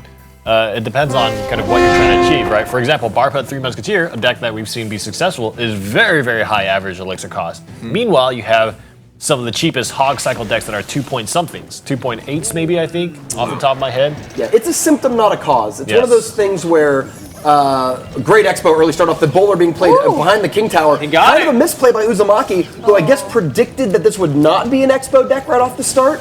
He's going to use Lighting and take it down. But yeah, elixir cost is weird. It's a symptom, not a cause. There's plenty of decks with all different elixir costs. I wouldn't change a good deck necessarily because of the elixir cost, but if your deck is not working, the elixir cost can maybe tell you why. Sure. Yeah, you can use that to diagnose why the deck's not working. If your deck is too expensive, it's hard to get to your cards quickly and react to your opponent's plays. If your deck cost is too low, you might not have enough high impact cards to actually make a difference and punch through opponent's defense. I tried to make the lowest cost deck that I could, went up against a trainer, and lost. All right, so Naruto, Uzumaki, and Gabe, what's up, guys? This is the first round of the semifinals here. Already a lot of damage there on the tower of Naruto, Uzumaki. And one thing I really like when you were saying, the real challenge is going to be this Expo deck for Gabe. I was just saying, just bring it first. If you have to get through it eventually, you might as well try and get a sneaky win off of it. Yeah, you both have the coin flip chance, right? That I can just drop an Expo in my opening hand and my opponent doesn't have Expo, or doesn't have a blocker to Expo. But he also got blessed with Uzumaki's play of the bowler behind the King Tower. If that Expo came down a second or two earlier and the bowler was played to counter it, that tower would probably not have any damage on it. And instead, it's facing triple digits. So now, never play your card first. There it is. Now you're learning already. Yes. So now that we have Naruto at that, that kind of half health in that tower, but Naruto's now, we've got the cycle in, we're well in, he knows the cards in, he knows the order that's coming through. Do you think that Gabe is going to have another opportunity like that? I don't think he needs to. At this point, he only needs a couple fireballs and logs, and as you can tell, Naruto is building his pushes down that same lane. He's going down the weak lane because if he goes down the strong lane, the Expo could just come out the back door and kill him. So he's always pushing down that lane, which means that you're going to have good opportunities for fireball, good opportunities for log, and all of those together will let you eventually maybe chip this deck to death. Wow, what a well-placed fireball. Tag the Musketeer, then use the log to finish it off, but the Expo I don't think is going to get very far. It's all about the cycle, and I believe he should nearly have the Expo again, if not already. But he needs to find the opportunity to play it. Now might not be the best time. I don't think I wouldn't even play the Expo. You're within a fireball and a log, maybe 2 fireballs of winning. So really just focus on defending. I might even play a center Expo. I was going to say, play defensive. Yeah. The downside of a center Expo is you're opening yourself up to really good lightnings, right? Inferno Tower and the... just one more log is all he needs. There it is. If he can just defend against this, he's out of logs though. He's throwing a lot of elixir away, and there's a big lightning. Naruto knows this is his chance. Oh, the fireball comes through, and we are in overtime, so that is going to be Gabe. What's up, guy? Taking the first game against Naruto Uzumaki here in the here in the semifinals. Let's see if the 2-0s continue. Let's see if this is going to be a night of straight 2-0s until the final. Gabe is playing so well tonight, like you were saying. Good use of the Ice Golem at the end, really to buy time. That was a deadly push coming across, and Gabe purposefully threw 6 elixir away to do nothing about that push. The Ice Golem for 2 elixir on its death damage took out so many of the supporting troops and really put some confidence in, okay, I'm definitely going to be able to defend this. Definitely going to buy enough time for the fireball now. Yeah, and it shows just, we've mentioned so many times that Expo is... If you make one mistake, you will pay for it. And Uzumaki made one mistake 15 seconds into the game and was paying for it 3 minutes later. Yeah. Do you think there's anything, looking back right now, that Naruto could have done better to actually get a win there or actually take a tower going into overtime? It's hard to fight any deck that is on pure defense mode. I mean, if he had set up some pushes that you have the giant and the lightning, so you can lightning the Inferno Tower and then push right through it. Maybe, but at some point, so much harder. Gabe's deck is it's not even remotely trying to generate an offense. It's holding everything for defense, and that's pretty hard to crack through. But you do know, I was kind of thinking, because you know that he does still need to spell cycle, right? You still have Gabe, he needs to fireball the tower, so if you put some pressure to either have him have to fireball one of your units, or make sure that he's going to pay for that 4 elixir, you might have come up. Either way, Gabe, theoretically, maybe like a bowler or giant behind the King Tower could have helped him build up an even bigger push. But of course, you always open yourself up to those Expos again and might not need to spell cycle at all. That's true. All right, well, there you go. Congratulations, Gabe. One more game away from the finals. Let's see if you can do it right now, or will Hammers Esports come back to stop you? One of the things that's tough to think about is when you're facing the Inferno Tower with a giant deck, you really want to use lightning to push past it. But you can't play your giant in the back to save up enough elixir because you always want to make sure you're playing your giant to defend the expo. And I think that was one of the difficulties for Naruto in the last match. He just felt like he could not save enough elixir to have a big wombo combo push to end it all. Musketeer's long range helps supplement that push there, kill the tombstone. Normally the giant would not, in one way, walk to the center and then also get swarmed by the skeletons. The Musketeer was there to kill the tombstone early so the giant could double back to the tower and did the good contributing work of killing some of them skeletons. Giants, there's a lot of damage to the archers as well. Yeah. Very good value. One time from the archer? Yep. No. Oh no! That's actually surprising. Archers actually shoot really fast. So think how much elixir that single Musketeer generated. It's a good amount. Yeah. All right, so let's take a look. Ooh, the Hog Graveyard's coming down. And that's right, Gabe's other deck is the Hog Graveyard deck. Log comes through. The Bowler, though, getting swarmed. And bowlers are actually very bad at getting swarmed because look at it, it's so confused. Wow. Poor guy. At the very least, traded 5 for 5 and got a little bit of damage on the tower. Fine. And see, Uzumaki is stuck to the Giant Bowler deck. That's his favorite. He is a Giant fanatic. Has been playing Giant in pretty much every meta as far back as I can remember. We'll see. He is on the back foot. Needs to make something happen. If things go as they have, Gabe is set to win this 2-0, but Naruto should put a stop to that if he can. Oh, great lightning. Now, that's something we didn't see a lot of out of Uzumaki in Game 1. Here comes the Log to clear out all those skeletons. Only a few hits. But that Musketeer is not taking damage right now. Might be able to get in there and get a few pop shots. Wow, that is so worth it. 3. Wow. So much damage there. Will it be worth it if he loses the whole tower? I think this is an interesting trade because Gabe, what's up, guy, definitely wanted to save elixir to make sure he had a big push, and he's gonna take this tower. But he also gave a lot of damage on his left side tower, puts it in very reasonable lightning cycle range, and this game could very well go to 1-1. If Gabe, what's up, guy, had done that same line of play, but it was in overtime, Gabe, what's up, guy, would have been in a very good spot, but now it's still questionable. I think this Giant's gonna take down the tower. Oh, absolutely, yeah, we're definitely going into overtime now. The question is, now what deck do you think works better? In overtime. It's probably the Giant Bowler deck, right? So that might have worked out for Uzumaki. So, and the point that I was trying to make is, it actually might have favored Gabe What's Up Guy to make a couple of quote-unquote bad plays to actually purposely throw elixir at that push to make sure he didn't take any damage and save up for another day where he could push all in sudden death. In sudden death and then close the game out. Good point. The timing is very important in Clash Royale when you choose to take down a tower because it costs. It costs elixir to attack. He pushed the Hog Rider back and then dropped the tombstone. So then he could be distracted backwards and then go back to the tombstone. Nice. That was a good catch. That's definitely one of the tricks to deal with bowlers, that bowlers will roll their... Oh, no, here they are! The bowler's going to roll his rock in the exact forward direction that he rolls it. So if you can put even just chumpy troops behind, you'll turn the bowler around. And that works to his advantage right there. Now, was one hit there on that Hog Rider worth it? It's hard to say. The Giant took two or three swings, so maybe Gabe What's Up Guy would have preferred to have a little bit of extra elixir there on his own end. I don't like that Hog Rider into a bowler that's already there, but I think I might like the lightning less, right? Like, I don't know if you needed the lightning that. Oh, great tombstone right there. Oh, the arrows was just a little bit too early, and the skeleton survived, and that Giant is going nowhere after that. Neither did the Mega Minion, too. The Mega Minion was locked onto by the King Tower. The bowler's still alive, though. But it's going to get taken down by this Mega Minion. Now the Hog Rider drop with the Graveyard as well. I actually think this could be really tough. No, that's not going to be good enough. Just a log is not a good enough defense.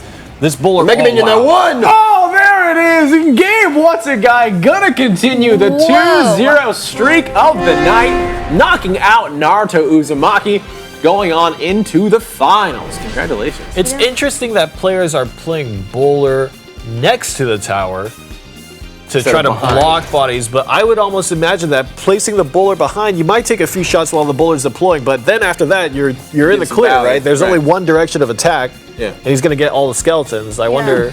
I was going to say, it doesn't seem like he had much of an answer for Graveyard. What else was in his deck that he could have maybe done something differently? So his deck, one of the key card choices that I think helps him in a lot of ways, but might bite you other times, he's playing Musketeer. Musketeer is better against Fireball. Survives the Fireball. It's pretty tough overall. But Musketeers shoot slower and only one at a time compared to the archers. Which can double shot. So normally archers are the go-to defense against Graveyard, and that time he didn't. Musketeer wasn't really as good, and as you saw, the bowler can be bad, had to rely on log, it just wasn't enough. I mean, was able to take a tower, but got wiped out by a Graveyard in overtime. That might have done it. All right, let's take a look at the Expo and why it is truly the one-hit wonder. Expo is multiple. the multiple one drop over and over again wonder. I don't know how you call that the one-hit wonder, buddy. That's Michael Jackson. Just shooting number ones out all the time. Oh, right. And it's still going. Wow. That just, it you guys feels like less it's than 45 seconds into the match, and that thing was down to 1,100 health. That's tough. Yeah. It never ends. The Expo just always it's the gift that keeps on giving. And that's an underrated aspect of Graveyard we just saw there, is that Graveyard's actually really good at distracting and tanking the tower. For a lot of times, you might have something like a Mega Minion or Archers coming across, and you're so focused on stopping the Graveyard that you forget there's a Mega Minion coming towards your tower, and right there, even if the last skeleton had been wiped out, that Mega Minion was too close and the bowler doesn't hit the air to just finish it off. Bye. Sweet. Let's take a look at our bracket so far for tonight. Another 2-0. Look at all these 2-0s. Another 2-0. Fastest coronation ever. The Barbarian Hut 3 Musketeer deck is already out, so we can expect at least that we won't be going 3 minutes into overtime. Right. Wow. Definitely not nearly as many grindy, defensive, deep into overtime decks as we're used to seeing. A lot of these decks are aiming to win the game early and often. Really on the back of a really powerful Graveyard. So far, we've got Graveyard in the finals, and no matter who wins, we're going to have another Graveyard deck in the finals. Woohoo! Cards quickly coming to its own. It's interesting because I feel like Graveyard is almost now one of the go-to beatdown spells. Yes. Just in the sense that it seems so complicated to defend it. Are we going to see a point in time where players actually get handy enough at defending Graveyard where it becomes not such a good pickup? Because I can imagine being such a volatile card, like either doing a ton of damage or doing none. If you execute properly and you know how to set up a situation where you can play safely and can always handle the Graveyard when it comes around, if it's going to fall out of favor. I mean, Elite Barbarians are being released here as the next card. I was just going to ask you and those guys, there's 2 of them. They attack pretty fast. They got a very fast move. Imagine getting 2 Lumberjacks for the cost of 6. That's kind of what you get out of Elite Barbarians. So they might be pretty good, and they both survive lightning. So something like Fireball and Lightning aren't going to work on them in terms of clearing them out. So that might give me my energy. That might be the new one. If you have another way of defeating the Graveyard, then how about you let us know tomorrow? Because it's the last day. ClashRoyaleOpen.com. Go sign up and show us what you get. That's right. Show us what you've got. show us those answers. All right, now up next is our final semifinals match of the night. It is Colton W83, who we've seen many times here, against that was my QH16. my break tweet or my break text from my dad about Colton. Oh yeah, do you have it? Yeah, Let's have some dad Read this analysis up. We got an update from Papa Ella. Papa Ella. Let's see. Okay, he said It was a good one. Yeah, Colton W83 is a repeat from earlier and blew out his games. He learned from his earlier games. Wow. So much for Rob Stark. Whoa! Your dad's dropping bombs. Savage, yes. Yeah, I told you he was rooting for him. Papa Elliott, my goodness. Let's pull up the decks now between Colton, who just blew out Rob Stark here, against QH16. All right, he is obviously the player to watch. We've seen him here a lot of times. Rumham, Rainey, walk us through the decks. Hog Rider, man, we've seen Hog Rider Graveyard, and now we're seeing Hog Rider Goblin Barrel, and it's actually a deck that is not too bad. Elixir costs are actually fairly low across the board, except for 2.8 there for the top left deck. Yeah, cheap. Yeah. Hog Cycle. We're back to cycling, back on the cardio plan. I like it. I like it. So let's keep it out of. Okay, so out of 4 decks, all of them have a defensive structure for which to distract a hog with. Okay. So, but however, each deck, one has Inferno Tower and one has Graveyard for each player. So the Tombstone, or sorry, not Graveyard, Tombstone. Okay. Tombstone has shown to be very volatile or really weak in a lot of ways. All 4 decks are running log. So you're going to see that log come down. A half-health Tombstone gets killed by a log, and all the skeletons get rolled over right as they come out. Yep. So if you can time the Hog Rider right and the log in the center of the board, that hog's just going to go right for the tower, and the Tombstone decks are going to be in trouble. So I think the first player to steal a win with their Tombstone deck is going to be in real good shape. All right, well, let us know, guys, who you think is going to take it here in our final semifinals matches. We are getting into the first game between Colton W 83 and QH16. No lightning in either of these decks either, so we are seeing a lightningless finals for maybe the first time in 15 tournaments, or at least in a while. It's amazing. People have not played Inferno Tower enough times to convince people to say, maybe I'll just take long. and actually, there's no zaps. Actually, I'm sorry, there's one zap in QH16's giant deck, the one that he's playing right now. So these Inferno Towers are going to be really good because there's only so many ways to reset them out of all 4 decks. Oh, yeah. There it comes. Oh, Archer's in the back. There we go. But they might tag onto the giant. No. Oh, no. Oh, it's okay. The giant was actually not super healthy, so it wasn't too bad, but. One skeleton swing out of all that. Yep. And now you have to deal with a bowler and archers coming across the river and a Mega Minion, but that Mega Minion is probably going to get dumped. Oh, fireball down. Uh-oh, and just like that, Graveyard's taking over. That's it. Look at that. Tower is gone. High risk, high reward. Colton W picks up the first My dad was tower. right. He learned. He did learn. QH16 now, 1 minute and 45 seconds to decide what to do with 2 pristine health towers on Colton's side. Wow. That Now, was a very good representation of defending with advantage, spending advantage, and taking down the tower. Yeah, but he's got under 100 seconds to defend. Everything in Colton's mind is basically, don't need to take any more towers. All I need to do is make sure that I don't get Graveyard back, and I use my towers, my defensive buildings to hold this off. Colton does have an Inferno Tower. There it is. There it is. And is there lightning in this giant deck? There is no lightning in any of the 4 decks. Oh my god. There is a zap though, but it looks like zap's not being used. Oh no, the Mega Minion again is in a great spot. Mega Minions are having a good time today. Best card in the game. Yep. Look at them flapping their wings. I want him. Yeah. Doink. You don't have it? I don't know. Maybe I do. Not leveled up. You unlock him in Arena 7. So even if Ellen's gotten one from a chest or something like that, it's probably pretty low level. Yeah. Well, he's a great guy. He doesn't afraid of anything. All right, another Inferno Tower played early. Because there's no lightning, you're actually not worried about it starting to wear down and they get lightning. Oh no, but okay, he does have the archers. Archer drop is so important, plus a log will help the archers keep up, but the fireball comes down, now the Mega Minion, but I think it's enough to kind of mitigate some of the damage, and now there's no fireball, a bowler, and a Mega Minion. It's totally okay to take a little bit of damage there. The goal is, of course, not to take, 1,000, 1,500 or more. Right. Because if you can even just take 500 per push, there's not enough time left in the game. Well, there we go. It looks like with only 10 seconds left now, the defensive graveyard. There's going to be targeting each other. Like the purple. Look, it just makes purple. Great. So pretty. There we go. QH16 not going to have enough time to take it down, and that is going to be Colton W83 picking up the first game here of the semifinals. And actually, with Colton picking this up, that's actually the first time that blue has won any game tonight. That was blue's first victory. It has been red the entire night. Oh wow. Red is my favorite color. Yeah, red has been killing it, but now blue. Now blue's on it. Colton, make us proud. We need you. Well, he has to continue the trend because he needs a 2-0 now. If the team is going to continue. The thing is, the player needs to win with his Tombstone deck. That's the key. That's kind of like the key deck to look at right now.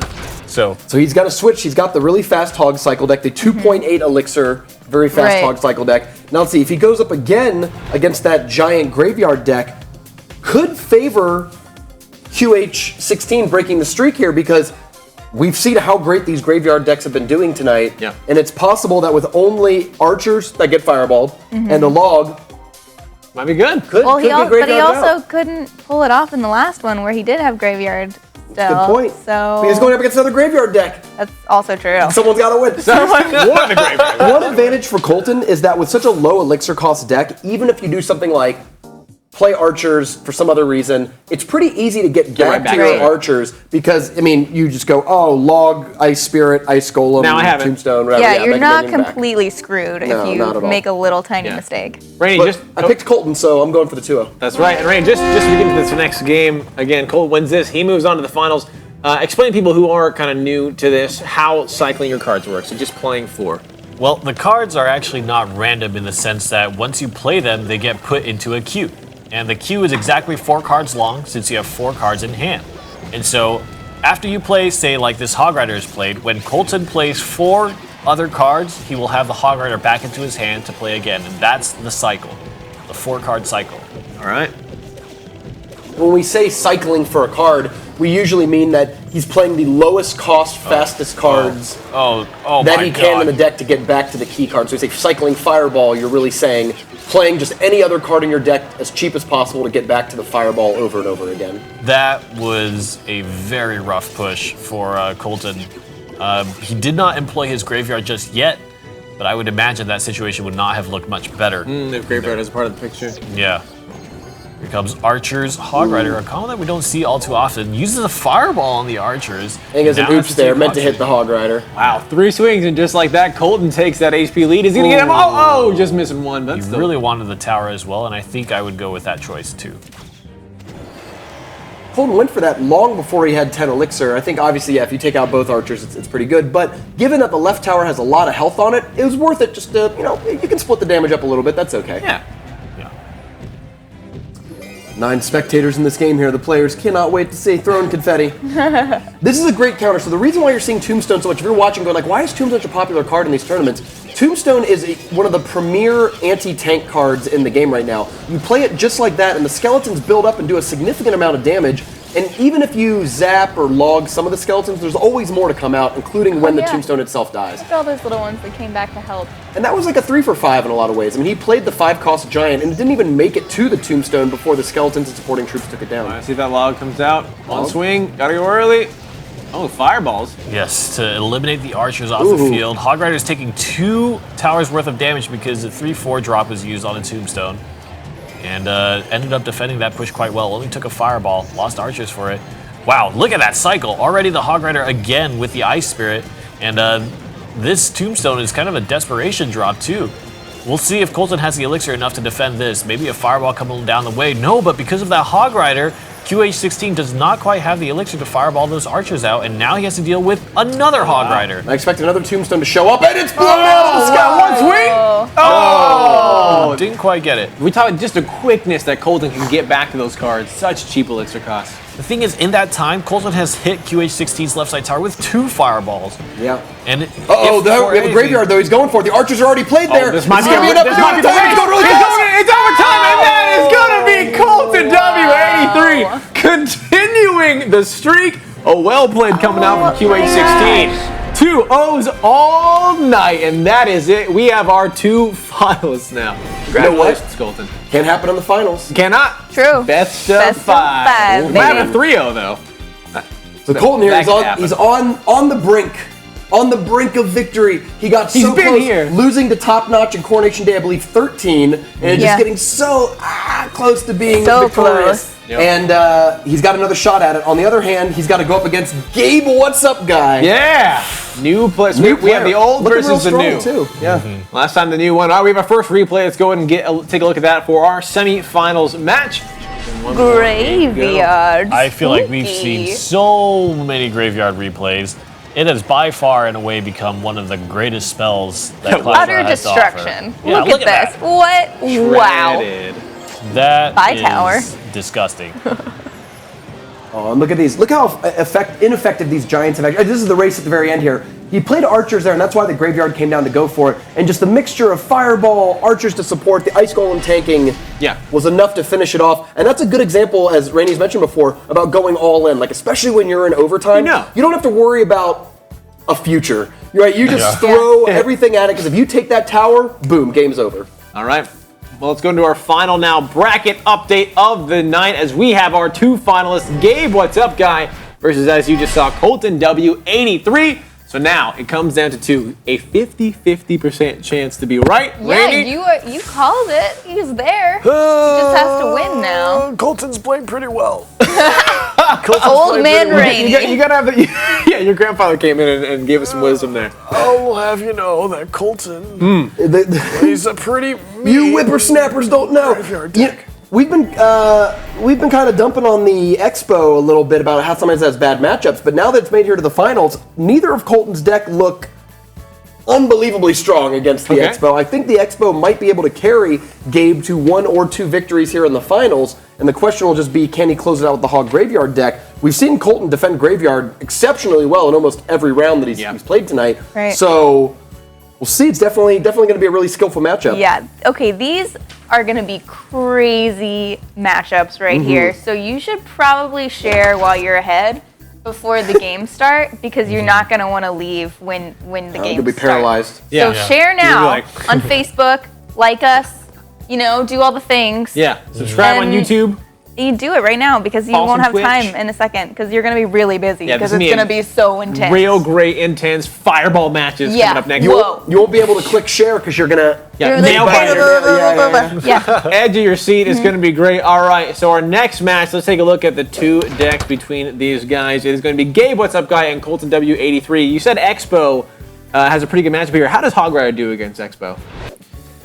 I mean, it's going to come right for the Expo, but don't forget that oftentimes those decks can play Inferno Tower at the river and distract the Expo and shoot it down real fast. You're also going to have things like Ice Spirit, Mega Minion, even Log to buy a little time. The Hog Rider might get there, but if it gets killed pretty shortly after, the Expo is free to lock onto the tower. It's interesting because we didn't see Royal Giant, we didn't see Golem, and inevitably we see Expo. And I have to wonder, I want to take a look at the brackets before and try to find out what happened to all the Golem decks. What happened to them, right? I think all these Hog and Graveyard decks are coming to punish them, especially now that we're seeing lower cost Graveyard decks. Like, initially we were seeing Golem Graveyard. Yeah. But you know what beats a Golem drop is if you can just Hog Graveyard, Knight Graveyard. Even we saw Odyssey one last night with like Ice Golem Graveyard. Yes. Like, it's very cheap and a good counterpunch to these big, heavy investments. And I think that's why we see two different Graveyard decks in the finals, both with Hog Rider, Ice Golem, Knight, Bowler, just cheaper tanks than we've seen before. Yeah. Now, if you're Gabe, I would say just do what you did again. Bring the Expo first. Do you agree with that or no? Yeah, I would say bring the Expo first. Expo is probably going to need the most time to kind of understand how you're going to get the damage in, or try to figure out an opportunity, punish your opponent for making a mistake, that kind of thing. I would say bring it first. If you secure at least one win with it, cool. Yeah, now it's actually done. Because again, this is a best of 5. Both players do still have to win with both of their decks, but they have the choice to win with one deck twice. So we'll see which deck that is going to be either for Colton or for Gabe as we are getting ready to go into our finals. Only 2 cards appear in all 4 decks. Oh. Mega Minion. Okay. And Fireball. Yep. Really? Yep. All the rest are different? Well, Archers is in 3 out of 4 lists. Logs in 3 out of 4 lists. Ice Golem is in 3 out of 4. But the only cards that are duplicated in all 4, Mega Minion and Fireball. Who are you calling for this, Rumham? I picked Colton back in, I think, the round of 8, and I'm sticking to my guns. With them? Okay, this couch can root for Colton, and you guys can root for Gabe. I mean, of course, the arena battle, our goal is to look for the best players in North America. And the arena battles are going to have some of the best. And Colton, who finished second at the King's Cup here in Los Angeles, I think he's proven that he's got the competitive chops to do so. He just got to close right now when the game's on. Close that deal. We'll see if he can do it. Colton, W83, once upon a time known to Toma as Coltown. Plays the Mega Minion across the river. Uh-oh, and here comes another. Is Mega Minion gonna tank? Yeah, it is. Mega Minion tank here. Fireball coming out. Logs going through. Uh-oh. And I don't know if it's enough. Gets up. There he is. A little bit of damage going on. I mean, look at that. That's 1,000 damage. Yep, that's not And shabby. Colton has an elixir advantage now. Wow. You know what I mean? Like, he only spent 8 to do that whole thing, and at least 6 was spent on defense between the Fireball and the Log. So did he not have Expo in his opening hand, you think? Probably not. Probably not. And was maybe waiting for an opening, too. Oh, this is tough. The Knight actually does a lot of damage. Having a Knight get on your tower is actually a nightmare. See that blows? Oh, it does. The saving grace there was the Ice Golem. Archer.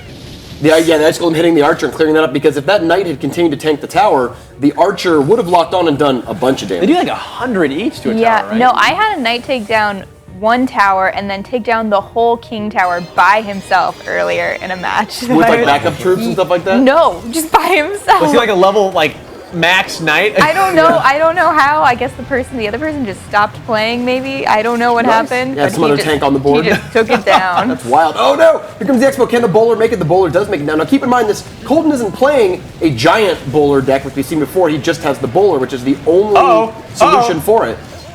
Get ready to get wrecked, because this Knight is not long for this world. Oh, good use of the Log. We'll chunk down a lot of health of that crossbow. That was so close. Now, Gabe might be able to cast. He might be able to cast another Expo right now. Wow, he does. And the bowler does come back out, but it's getting chopped up by the Mega Minion. Oh, it's awkward to play the Inferno Tower now because the Mega Minion is right there. The tower will actually make short work of it, and it does lock onto the tower. Now that's still a lot of health on that Expo. We've seen what that little can do. Yay. So it looks like Colton is just going to go for it. He has 18 seconds left. Oh, that log actually really helped the Ice Golem. Had it stay in a relevant position for much longer. But there's not a lot of fireball range. There it is. Oh no, he doesn't even need it. The good game coming out. The fireball going just in case. And with 4 seconds left, it looks like there's nothing Gabe can do. Colton W83 is going to pick up the first game here in the finals. One step closer to $2,000. Are we going to see another sweep? I don't think we've seen a sweep in the finals. We've only seen 2. Flash swept in the finals, and I believe... it was someone I think couldn't make it. Was it Dirty Italian?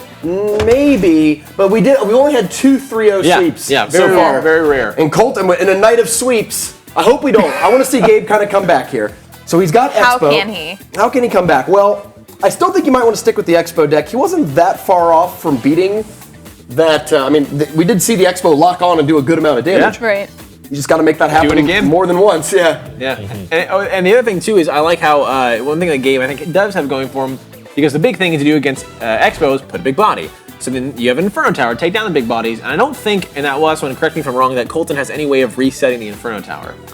Correct. The only zap or lightning in the entire thing is in Gabe's Hog graveyard deck. So you're right, there's no way to reset it. Once it's locked on, he's done. So how does Colton's next deck match up against Expo? Well, he may opt to play the same deck again because in the best of 5 double deck, you can win with 2 decks. But if he were to play the Hog Rider deck, that's a tough one to say. He does have Mega Minion, which is good. Ice Golem blocks, Tombstone another blocker, and because the deck is overall very inexpensive, he can usually cycle between, he can go Tombstone, Ice Spirit, Ice Golem, Mega Minion, and now he's back to, the Tombstone again. So if he can rotate those tanks very quickly, it might be all right. Well, it also seemed like we said, we were looking at Gabe and how fast he cycles that Expo, and right as you put it down, Colton did have the bowler just in time as well, so it seems like his cycle can match that of the quick Expos. But we are getting ready to go into the next match of the finals, so let's see if Colton can pick up another one. The cheapest cycle, he can go 3-3-3-2, so 11 elixir between bowlers, but just like how I was saying Colton can rotate the Ice Golem and Tombstone, he also has Knight along with bowler, and Knight, ton of hit points for the cost. Wow, a big fireball taking down the archers, hitting the Ice Golem, as well as getting the tower. It's a big opening for Colton. That Knight, pretty full health crossing the river. Oh, gonna tank very well. Oh no, right as the Hog Rider comes down. I don't know if there's enough elixir in hand. There is actually. Ice Golem's gonna save the day here. Saved the day. A little late, but yeah. Still. Wow, Gabe he's even shocked. Yeah, because without that tower is gonna take so much more damage, if not go down. And here's the reverse. Gabe now trying it. Archer's coming down. Knight also, so it looks like that's gonna be pretty successful defense. Only 6 elixir to counter the 5 elixir spell, and it does a pretty good job, although he still took damage. Yeah, and also he fireballs it too, so Colton coming on top of that one as well. 2006 also on the right side, so far Colton looking good for this matchup.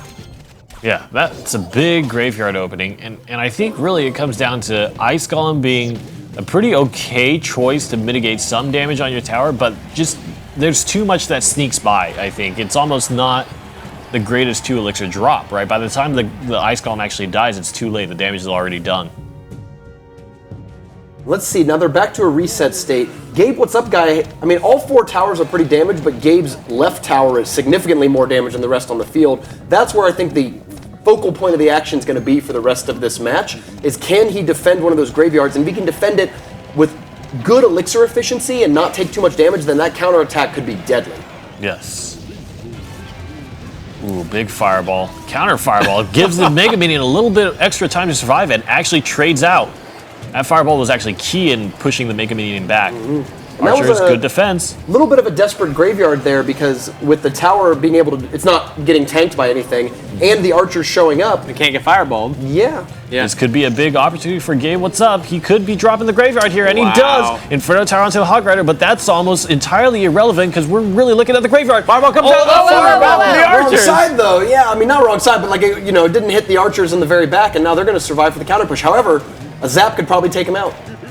Big counter push. I think could have been much bigger for Gabe if he took down the archers, but Still, the question is, can he defend? Colton really invested. Oh, archers are not tagged onto the right thing. They're onto the knight. Oh, and Fireball takes him out. Oh, the counter fireball again. Oh, that's it. Colton gonna take it down with 5 seconds left. I don't think there's anything that Gabe can do. Now Colton, 2-0. So the 2-0 sweep has continued throughout the night. The question is, will it be 3-0 as if the next game goes over to Colton? That is it. Cannot play the bowler deck anymore, however. Correct. Right. Has to play the Hog Rider cycle. Colton switched his, or not Colton, Gabe switched his deck, right? Yes, Gabe Gabe did. Yeah, was not Was next. Switch to that- the graveyard deck of Was his that own. a smart move? What do you think? Should he have done that? I mean, graveyard seems like the most powerful card in these finals right now. It's determining almost every match that we've seen tonight. Yeah. So I think he was at least smart to go, you know what?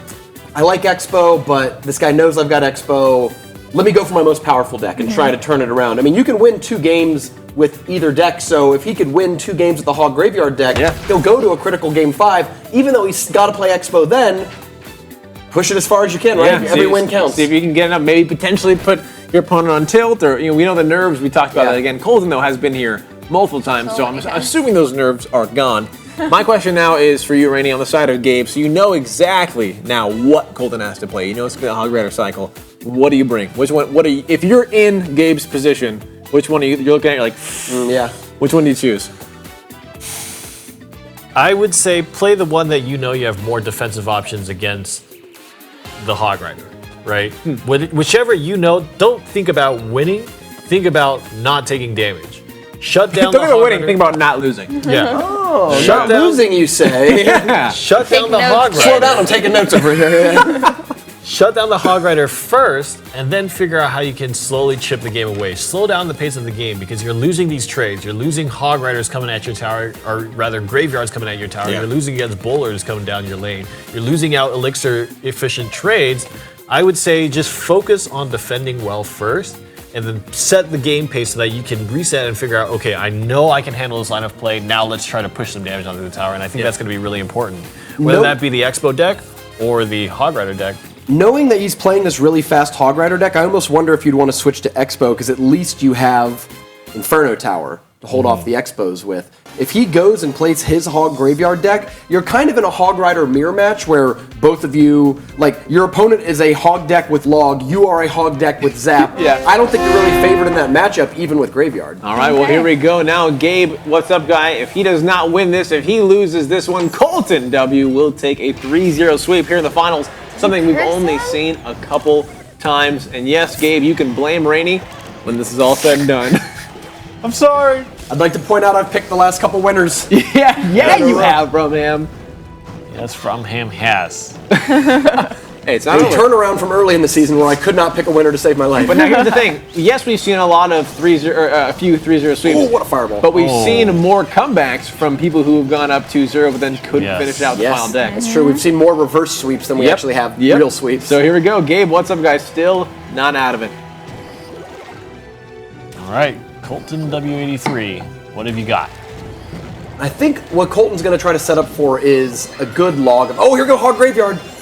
And there's no log in Gabe's deck. He's going to have to zap these skeletons when they come out. And instead, he zaps the main tower to buy a little time. And he did get some damage through. He also zapped the archer, which allowed one of them to go down. The other one almost fell too. So taking out the archers would have been great. Yeah, the goal there is to use that half-second stun to let one of the skeletons attack, because a single skeleton attack plus zap will kill the archer. So if you can do some damage to them, stun the tower, and get a skeleton to swing on them, you might wipe them both out if you're real lucky, and then the graveyard runs wild. Oh.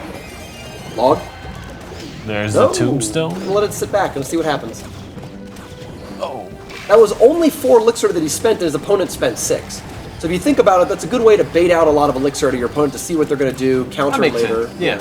So over a minute here left in this game, if we don't go into overtime. Of course. Ooh, and that Ice Spirit! Oh! Keep it alive. Goodbye. What an interaction. I don't know why you'd even zap any of that, though, because the surviving troop was going to die to the tower. Yeah. Yeah, that might hurt him here. Has to play the tombstone Fireball close to the coming tower. in. The Fireball misses the archer. I mean, not misses, it was fired before the archers were played, really. Yes. You're right, if it would have hit those archers, we'd be seeing, whoa, that'd be a huge lead for Colton. Couple more swings. All right, here comes the counter for Gabe using the Hog Rider Graveyard. Fireball gonna hit the archers. Does, and the log clears them out, but there's still a few more skeletons to go, and they're building up! Whoa. Wow, they build up so quick with that zap that just 0.5 seconds allows the skeletons to wake up from their graveyard and start piling on. The timing here is really crazy too, because you're noticing Colton having to use the log on the graveyard on defense, which is preventing him from having it on offense good against point. Tombstone. He hasn't logged a single Tombstone yet, and that's normally one of the best ways to get through. However, I would expect him to do that if we're getting close to overtime and he thinks he can pull out a win. This might be all in here. I think it's going to be Fireball and Zap being pushed into this attempt here. Nice Ice Spirit plus log there. The Fireball's coming down, but look at that. No damage done to the tower by Graveyard. It's tough. Now Gabe has to invest a lot of elixir into defense, depending on what Colton is going to invest here. Here comes the log. He really wants to clump. We're not, Interesting. Yeah, it did take it down, but it didn't clear the skeletons inside. Watch this counter push. I think a Hog Graveyard's going to come out of Gabe What's Up guy. That's all, and you got a Fireball. Gabe's looking really good to take this. Ooh, There's not enough elixir for the Graveyard. And I don't know. I think really Gabe should have waited a moment. Oh, the Fireball brings it really close. Fireball plus Zap will finish it off for Gabe. Okay, so there we go. Now he's got to survive. Now it's up to Colton to do a push. It is do or die for him right now. Fireball comes out. Oh, again. The Archers drop just a little after. Let's see how hard the Zap. Just a stall. Log coming out. One swing. A log's going to hit. He'll be able to do it. There's the Fireball. Zap's out of his hand. Oh, that's true. He just used it to stall the Hog Rider. Oh, Fireball coming out. The log won't do it. Log range. It looks like this one is going to go to Gabe. What's up, guy? There's the Zap, and Gabe staying in it. Colton not going to get that 3-0 sweep. Oh, no. The 2-0. All done. We're done cleaning house. There's no more sweeping anymore. Yeah. Lots of sweeping. This is a There very might clean be a house. reverse sweep. Now they're getting messy. Well, we'll see. I mean, so far Graveyard has won like almost every game that the Graveyard player has done really well. So if Gabe What's Up guy can repeat that performance, but it was really close. Colton can learn from those line of plays, try to play it a little differently next time. But what I saw there was that Gabe's deck really forced Log to be used on defense against those Graveyards, and that really prevented him from getting off those really good Hog Log offensive pushes. Yeah. Now, if you are Colton, what are you thinking to do next? Okay, if Gabe brings the same deck, what is your change-up going to be? I think it's difficult. I think that Colton should try to identify a point in time where he can cycle his log back into offense in time to push all in and take down a tower in overtime, right? That way he doesn't have to deal with the fact that now he doesn't have log to defend against the Graveyard. Sure. So kind of just time your pushes out, time your line of play such that you can take a little bit of extra damage on your tower, but know that you're not at risk of losing it, and then swing with a big push to try to blow your opponent's tower away in overtime. I think that's going to be what Colton needs to do. One thing we didn't see was Colton fireballing the Archers. He would, I think, fireball the Tombstones instead, because every time the fireball come out, the Archers would live, and we see how that's a huge. They do so much damage if they survive. I think the thing there was Gabe was doing a very good job of playing awkward positionings for the Archers and at awkward times. It was at a time where, well, the Hog Rider is nearly there. I should probably fireball what's on the map, because if he doesn't drop Archers and I don't fireball, then it's kind of a waste. Right. Yeah. So I think that both with positioning the Tombstone on one end, the Archers on the other, making it very difficult to commit fireball to one or the other, I think Gabe did really well making the situation just not comfortable for Colton. All right, well, again, Colton is still one more game away from winning this. If he can pick this one up, he's winning it. If Gabe can pick this one up, we are going into critical game 5. Here comes the Graveyard early. Also interesting to know how effective Zap was for Gabe in that last game. We talked about Zap versus Log, and I really think Gabe used Zap very well. Yeah. Now, the amount of damage that was just done onto Colton's tower, are you happy with that much elixir spent on the side of Gabe? I would base that decision off of how much damage you take here. And already the Hog catches up pretty much. Not bad, not bad. And I really like the Ice Golem at the river to help stop those Archers, because a lot of times you're so worried about the main tank coming at you, forget about the backline troops. Yes. And we know how much Musketeers, Hog Riders, those kind of cards can really do. Wow, that Mega Minion positioning is not ideal, because the Archers will actually shoot it down, and the Zap allows the Hog Rider to get by. 3 swings? Oh, man. Zap from Gabe has been incredible. He's been really, I mean, for the longest time since the Coronation Day started, I actually started to think that you probably should just always play Log in a situation where you're choosing between Log or Zap. But Gabe is really making a case for it here. And there's not even a lot of the traditional cards that you're worried about, like Minion Horde, for example, is one of the good arguments to play Zap over Log, but that's not even the case here. He's just using it in a Hog deck to a lot of effect on offense and defense. Yes. Mega Minion will one-shot both the Archers. I think Gabe should be pretty happy about that and bunker down to defend this next Hog Rider push. Yeah, don't worry about that Mega Minion there, because this game's... Oh no, the Mega Minion's going the wrong way! Ooh, a big fireball. That is unfortunate. A counter fireball, and this Hog Rider is going to get 2 swings here. Maybe a 3. third. Oh, wow. And That just is a like lot that, of this damage game to is a take. lot closer than it looked. Oh, we're going to have to stop this. Archer's in the back. Zap coming out.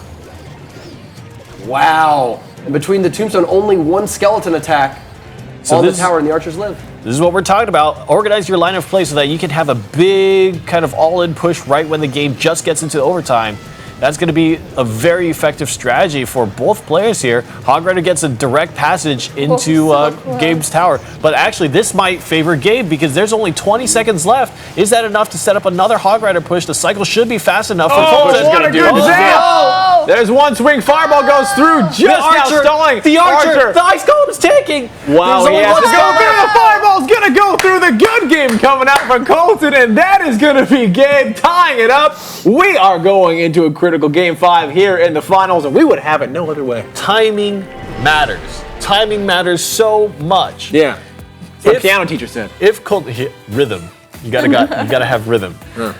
Colton launched a pretty effective Hog Rider attack, 30 seconds left to overtime, but he didn't want to push more elixir into it because he knew he had to defend. Whereas for Gabe, he knew he didn't have to defend, so he could do I'll take things some like damage, fireball and zap and and push more and more elixir. And really, what do in that situation as Colton?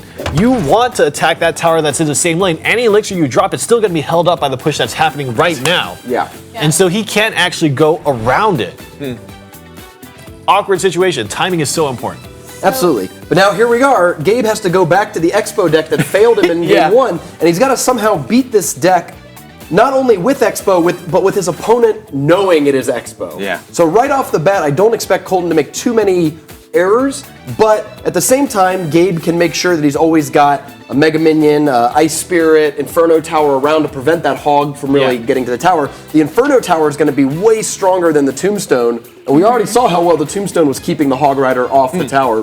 One thing I want to talk about, I don't know if we've seen this kind of tonight, but placing 2 units at the same time, right? So when you're on your phone, your touchpad, iPad, whatever you guys play on, you can drag 4 of them, right? You can multi-touch. You can multi-touch all of them on it. How often do you use that? Is it effective? Do we see it using 2 at a time? Do you ever do 3 at a time? I use it a lot more on tablets than on phone, just because you're holding it and it's hard to do with your thumb. But when you're on tablets, you feel like a little maestro dropping them out there. It's really effective in Hog Rider decks because there's a lot of times where you want to drop a tank in front, the Hog Rider behind, and they want to land at the same time so one can push the other. Okay. And that's early Expo. Let's see how this one goes. This could be very crucial. Ooh, there's just not enough troops in front of it. No, the log actually will buy some time. Do they tag onto the Mega Minion? No. Good use of Fireball there. That was really cheap overall. He's already got Tombstone back in his hand. All right, again, this is critical Game 5, guys. You're watching this at home. 2-2 all tied up. The next victor will be going home with $2,000. Moving on to the arena battles. They have a chance at $15,000 the crown duels out of a total $100,000 prize pool. The Crown Duel. The crown duels. Now, I'd expect Gabe has a slight elixir advantage here, but I would expect Colton to play a Tombstone right now in the middle. And the reason why is that he actually had a little bit of an advantage there he spent 4 on Hog Rider, his opponent spent 5 on an Inferno Tower, but the skeletons built up on the Inferno Tower and did a lot of damage, taking it out really early. Gotta spend wisely. Ice Golem is going to make it to the tower and is tanking for the Mega Minion. This is not going to kill the Mega Minion. It's actually going on a journey, though. It was just enough to pull that Ice Golem onto the other side. The point of the Mega Minion in the middle there was actually to block the Inferno Tower. If an opponent did cycle back and play the Inferno Tower, the Mega Minion would have both tanked it and attacked it almost immediately. A question here. The Ice Golem blew up on the Tombstone, slowing it. Does that slow the spawn speed? You should, yeah. Yes. Okay. Oh, only a few skeletons left, and it's on! Ice Golem just not in time, and that is a healthy Expo. And keep in mind, there's no zap in this deck. Yeah, there's no way. Oh, the freeze works. But it gets right back because the Ice Golem died right after. Wow, just like that, about half health now on Colton WA3's tower. And again, that could be it. That could have been the play right now that won Gabe the game. That Ice Golem was so well positioned, right? The Ice Golem plus the Fire Spirits cleared the way for the Ice Golem to get into the Tombstone. The Tombstone was taken down by the Fire Spirits, and the Ice Golem popped and killed all the remaining skeletons, leaving no more tanks for the Expo. The log just pushed the Hog Rider closer to the Expo there. That was a good counter for Colton. He's sort of stabilized again. Now, not only is he back in the kind of driver's seat with his tempo and his attacks, but he also has a pretty full health Tombstone and probably already has another Tombstone back in his hand. Awkward Inferno Tower drop. We'll see. Ice Golem come across the bridge. Big fireball, but he still has to find a way to remove that Mega Minion because that's going to be very key. Ice Golem is going to buy him some time and take down all the skeletons in this push, but there's a Hog Rider squeezing through. It's going to get a few swings. Just one. Good defense from Gabe. That log really saved a lot of damage on his tower, I feel. Colton is pretty low elixir, though, compared to his opponent, that if Gabe can just stabilize and defend a little bit, he can set up another Expo, and his opponent might find himself low on elixir. This Inferno Tower is much better positioned and really just handled the last remaining elixir that Colton had. And I think Gabe has excuse to drop a Expo now. Yeah. Wow, that slowdown makes the Mega Minion, that lower health, win that trade. Oh, no, and I think this Ice Golem is the only thing standing in between. You gotta do it! It's a fireball! No! Dead! Oh, the log's going to come out, but that was, again, even more damage there on that top right tower. We are now into overtime. The next tower to fall is going to mean that the person who did that damage is going to get $2,000. Every hit point matters. Ice Golem hug, and that's 2 fireballs and a log away, I believe. Oh no, I think the Ice Spirit helps freeze it, and then the Hog Rider might finish it off. Oh, Mega Minion on the other side, but 2 towers are shooting that Hog Rider and still not going to get a swing. I don't even think he needed the Fire Spirits as well. He's just going for the spell cycle, actually. Yep. He only needs one more log. This log plus the next fireball will win the game. Gabe with the guy is going to pull off the reverse sweep. The log actually was not long enough. It didn't hit that top right tower. Right. Oh, it didn't. You're right. Hog Rider gets a lot of swings on the left side, but that's still so far away. 845. And the problem is the Inferno Tower now has full health, so how do you kill the Inferno Tower? Oh, looks like this is it. There it is. That's the log. The log does not hit the other log away, which means Gabe, the reverse sweep, as Rumham said, coming in $2,000. Congratulations. Moving on to those crown duels. You did it! What a night. What a game. What a matchup. Gabe did it. I didn't do anything. Gabe did it. Everyone's congratulating Rainey here. You did it. Yeah, you did it. You didn't curse it. Congratulations, Gabe. I hate to have cursed it, but that's the deck we keep talking about. The really fast Hog Cycle decks look really good, but have a really hard time closing out some of these matches. You did say that. Seen it over and over, and it breaks my heart. Well, let's take a look at our replay from the final matchup of the night. Gabe, what's up, guy?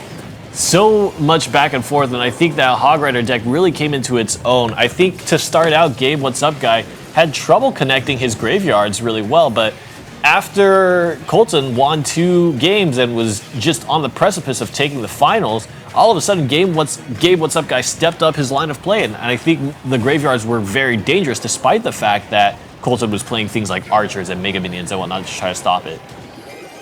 Yeah, and you see the struggle with the Expos, that you constantly wanted to have your Tombstone out and keep cycling between them, but the Fire Spirits were really the MVP in that matchup. They were blowing up on archers, on the Tombstone and the Spawn Skeletons, and there just wasn't enough ground troops really able to hold that off. Even the Hog Rider was getting wrecked by defending Mega Minions and Fire Spirits. That really, there just wasn't enough tools in that Hog deck to get her through the Expo. Fire Spirits is not even a card that's popular right now. It's the 2-card drop that got replaced with Ice Golem in many situations. Yes. But I think it was really good there. I mean, it would be good against guards, Skeleton Army, a lot of other stuff, but it did great single target damage even to cards like Ice Golem and Hog Rider that kept those cards from blocking the Expo for long. All right, well, let's go ahead and pull up the bracket now. As the night is done, we can see the story of 2 O's all the way up to the finals. Wow. Where Colton was up 2-0 against Gabe. Gabe came back. Rainey Rumham, walk us through this night. Never out till you're out. That's right. Never out until you're out. The tournament tried to convince us otherwise by showing us so many 2-0s. Yeah, like sweep, sweep, sweep, sweep, sweep, sweep, finals, reverse sweep. Yep. Wow. It's just like that. Like, you think it's going to go away? No, it's not going to go. And we did it. And this match, I'm not sure how long we've been doing this broadcast. It must have ended so early. So all of you at home, hopefully you guys now can go enjoy a nice night with your family. Maybe do some, get some extra sleep in, extra Z's. Write some more haikus in preparation for tomorrow. How fast is a turnaround on the dad analysis desk? I wonder if he has. I wonder if he has any. Yep. Already. That was I'm telling you, it's like instant. Point. What a match. But what makes these matches exciting are the commentators. You four are great. Oh, thanks, Dad. Thanks, Papa Ella. Papa Ella, just absolutely killing it. Really appreciate that. Well, I'll send you the $100 on PayPal. We just slipped him some money. Not only is Gabe taking home that $2,000, congratulations to him, but he'll be moving on in Clash Royale history. Yeah, so if you want to be like, Gabe, what's up, guy? Let us know by joining tomorrow on ClashRoyaleOpen.com and prove it.